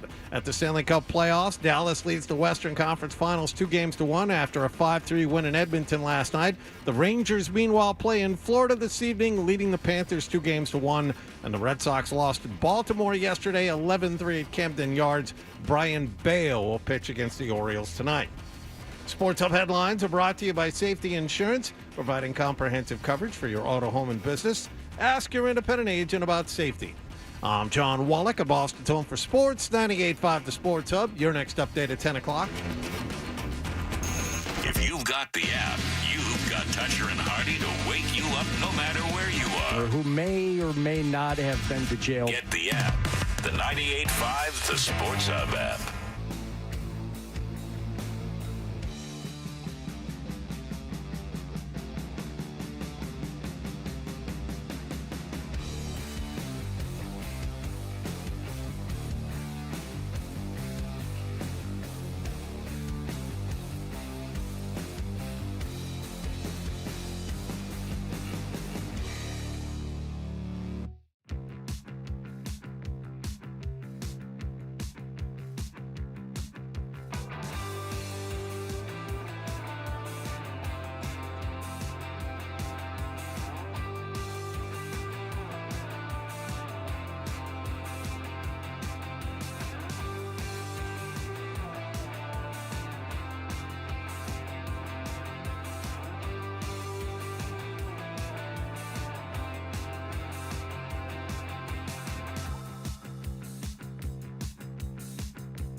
Hey, we're Toucher and Hardy, brought to you by FanDuel Sportsbook. Make every moment more with FanDuel. The Stack is brought to you by Best Ford in Nashua. Looking for great deals on new Fords? Go to the Best Ford in Nashua. Head to thebestfordnh.com. The Ringer has done a top 25 players, and of course there's ties and things to make it annoying.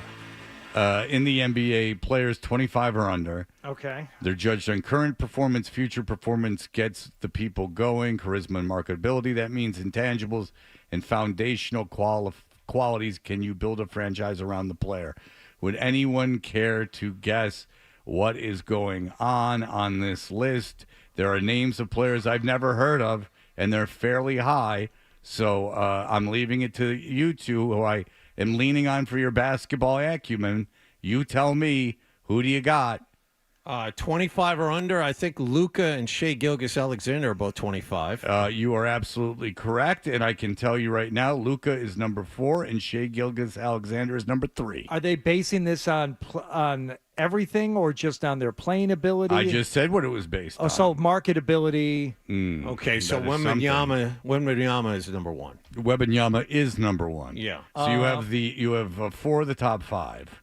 Number 2 should be it's staring you at the face. Anthony Edwards. Anthony Edwards is number 2. Now it gets very that's you got the top 4, and number 5 would be whom?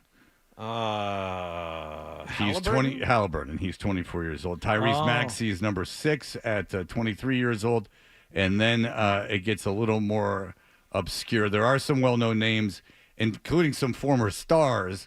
And it's funny saying former stars when referring to a 24-year-old and a 23-year-old. But there are 2 former stars on this list. Zion is one of the former stars at 23, who is tied with tied for 10th, and he is tied at 10th with another former star who is 24. Greg Oden. Poor Greg Oden. Former star? Greg Oden was actually never 24. He was always 86. Former star, 24? Yeah, former star. Well, Zion was the easy one. When you say former star. Former star, someone who was a huge star and then ruined it. One of the balls? Oh, that's John Morant. John Morant. Okay. Number 10. Yeah. That's right. How about this? Can you name the 21-year-old number 12 overall star on the Houston Rockets? No. No. Can anyone name? He's the 12th overall. Players 25 and under. Marketability is one of them. Don't look. You're doing things on the computer. I don't like that, John. No, I'm Xing out of things. I don't know the answer to this. Okay, you call games. He's okay, I'll tell you this. I don't know what position he plays. He averaged 21 points a game. He plays for Houston. I'm not even sure. Green? I'm not even sure his nationality or his skin color. It's not Jalen and not Green. because I don't see those things and judge them. Because it's a black and white photo and I can't tell. Okay. He has a weird first name. Maybe he was in the movie Meatballs. Maybe he gets Hardy to do Chris Makepeace? Fink? Is it Fink? He gets Hardy to do Valvoline commercials that he then is embarrassed Dan? by. His name's not Dan. His name is Alperin Sengun. Shengun. Sure. Shengun is center. Scotty.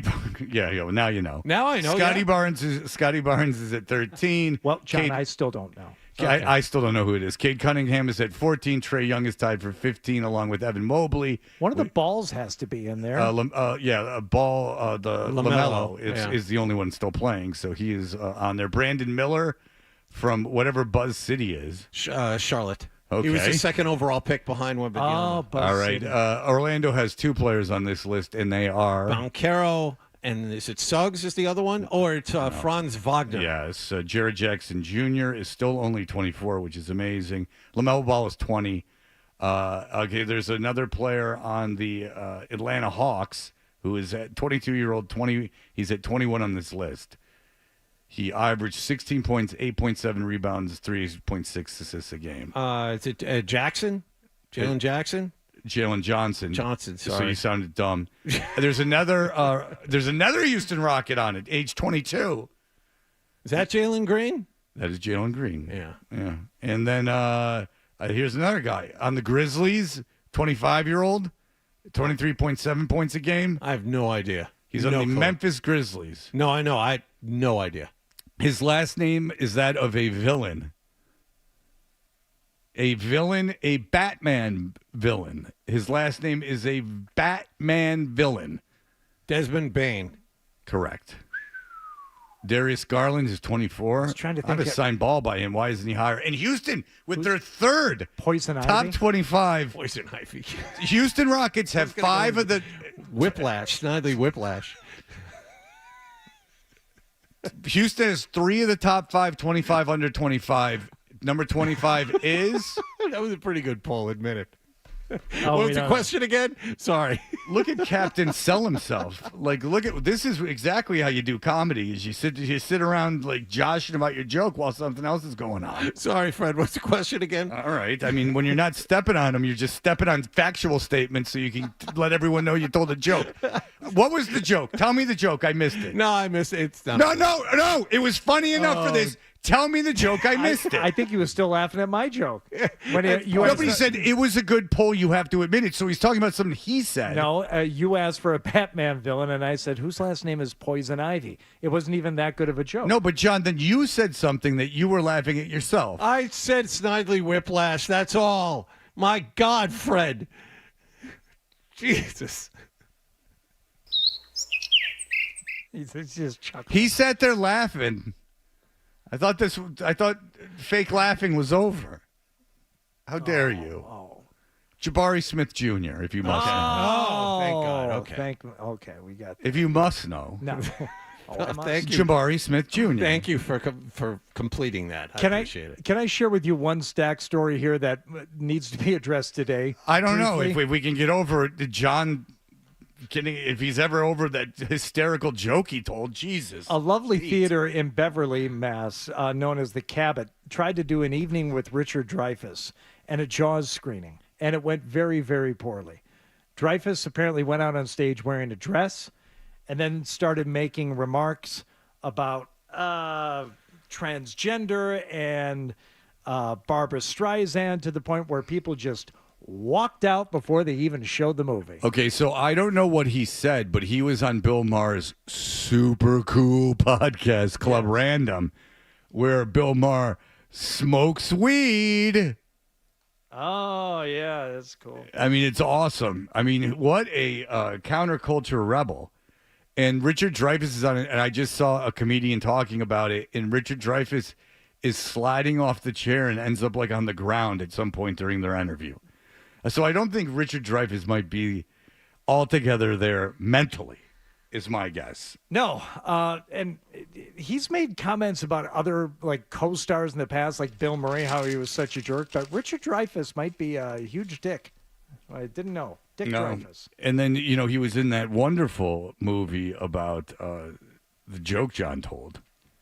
That is, Richard Dreyfuss is producing a movie about the joke John told. It's called The Greatest Joke Ever Told. I really ruined your train of thought, didn't I? Just terribly. Yeah, how dare you derail something? I know. My apologies, Fred. It's just not right. I understand. It's I'll just try to not be right. better tomorrow. Well, that's what we're all trying to do. Yep. Just be better tomorrow. That's all I'm trying to do, Fred. I'll be better tomorrow. Just get through this crazy thing called life. All right, Mike Gorman joins us tomorrow. It's Wednesday. Oh, yeah? Tomorrow's going to be Wednesday. Nice. There you go. You know what that is? Hump Day. That ended well before we're supposed to stop No, talking. because we got an extra commercial to play. Oh, that's right. Before we go to commercial, let us play Tyler Milliken's cousin's commercial for Dan O'Brien's Real Life Business. This is Dan's. Get into radio, folks. You can start your own side business in the summers in another state. And here is his real business. You can call this number, and you can disrupt him as he goes to a wake, and I'm not making that up. Yeah, it's funeral today. Oh, funeral today, so he's up in it a little bit. Wake over the weekend, funeral Wake today. and funeral. I'm Yeah. glad you wore a hoodie. All right, very good. This is the real life Dan O'Brien's business is done by Tyler Milliken's cousin. Bye. Daddy, hurry up. Did you bring the cooler and the umbrella? Mommy, what's wrong with Daddy? Your father is weak. A weak man with soft erections. It's a wonder he was able to provide the seed for either one of you. Can someone help me? Wow, who is that? Dan the Wagon Man up here in York Beach, Maine. Dan the Wagon Man. The Wagon Man. Ooh, that's quite a wagon you're dragging. Our wagons are easy to use and have extended storage space to hold everything you need. And so much more. Great, we want to buy one right now. Oh no, you rent a wagon from Dan the Wagon Man. For the day, for the week, for the month, for the whole damn summer. The 10-inch wheels keep everything moving along nicely. No, we about your big 10-inch. 10-inch wheels. Check us out today at danthewagonman.com. Dan the Wagon Man keeps you out of the sand. Thanks, Dan the Wagon Man. Do not use Dan the Wagon Man wagons if you're allergic to PVC, plumber's tape, or commercial plumbing glue. Do not contact Dan the Wagon Man between the hours of 6 a.m. and 10 a.m. Monday through Friday. Do not refer to Dan the Wagon Man as Top 40 Shorty. Do not, under any circumstances, ask Dan the Wagon Man about a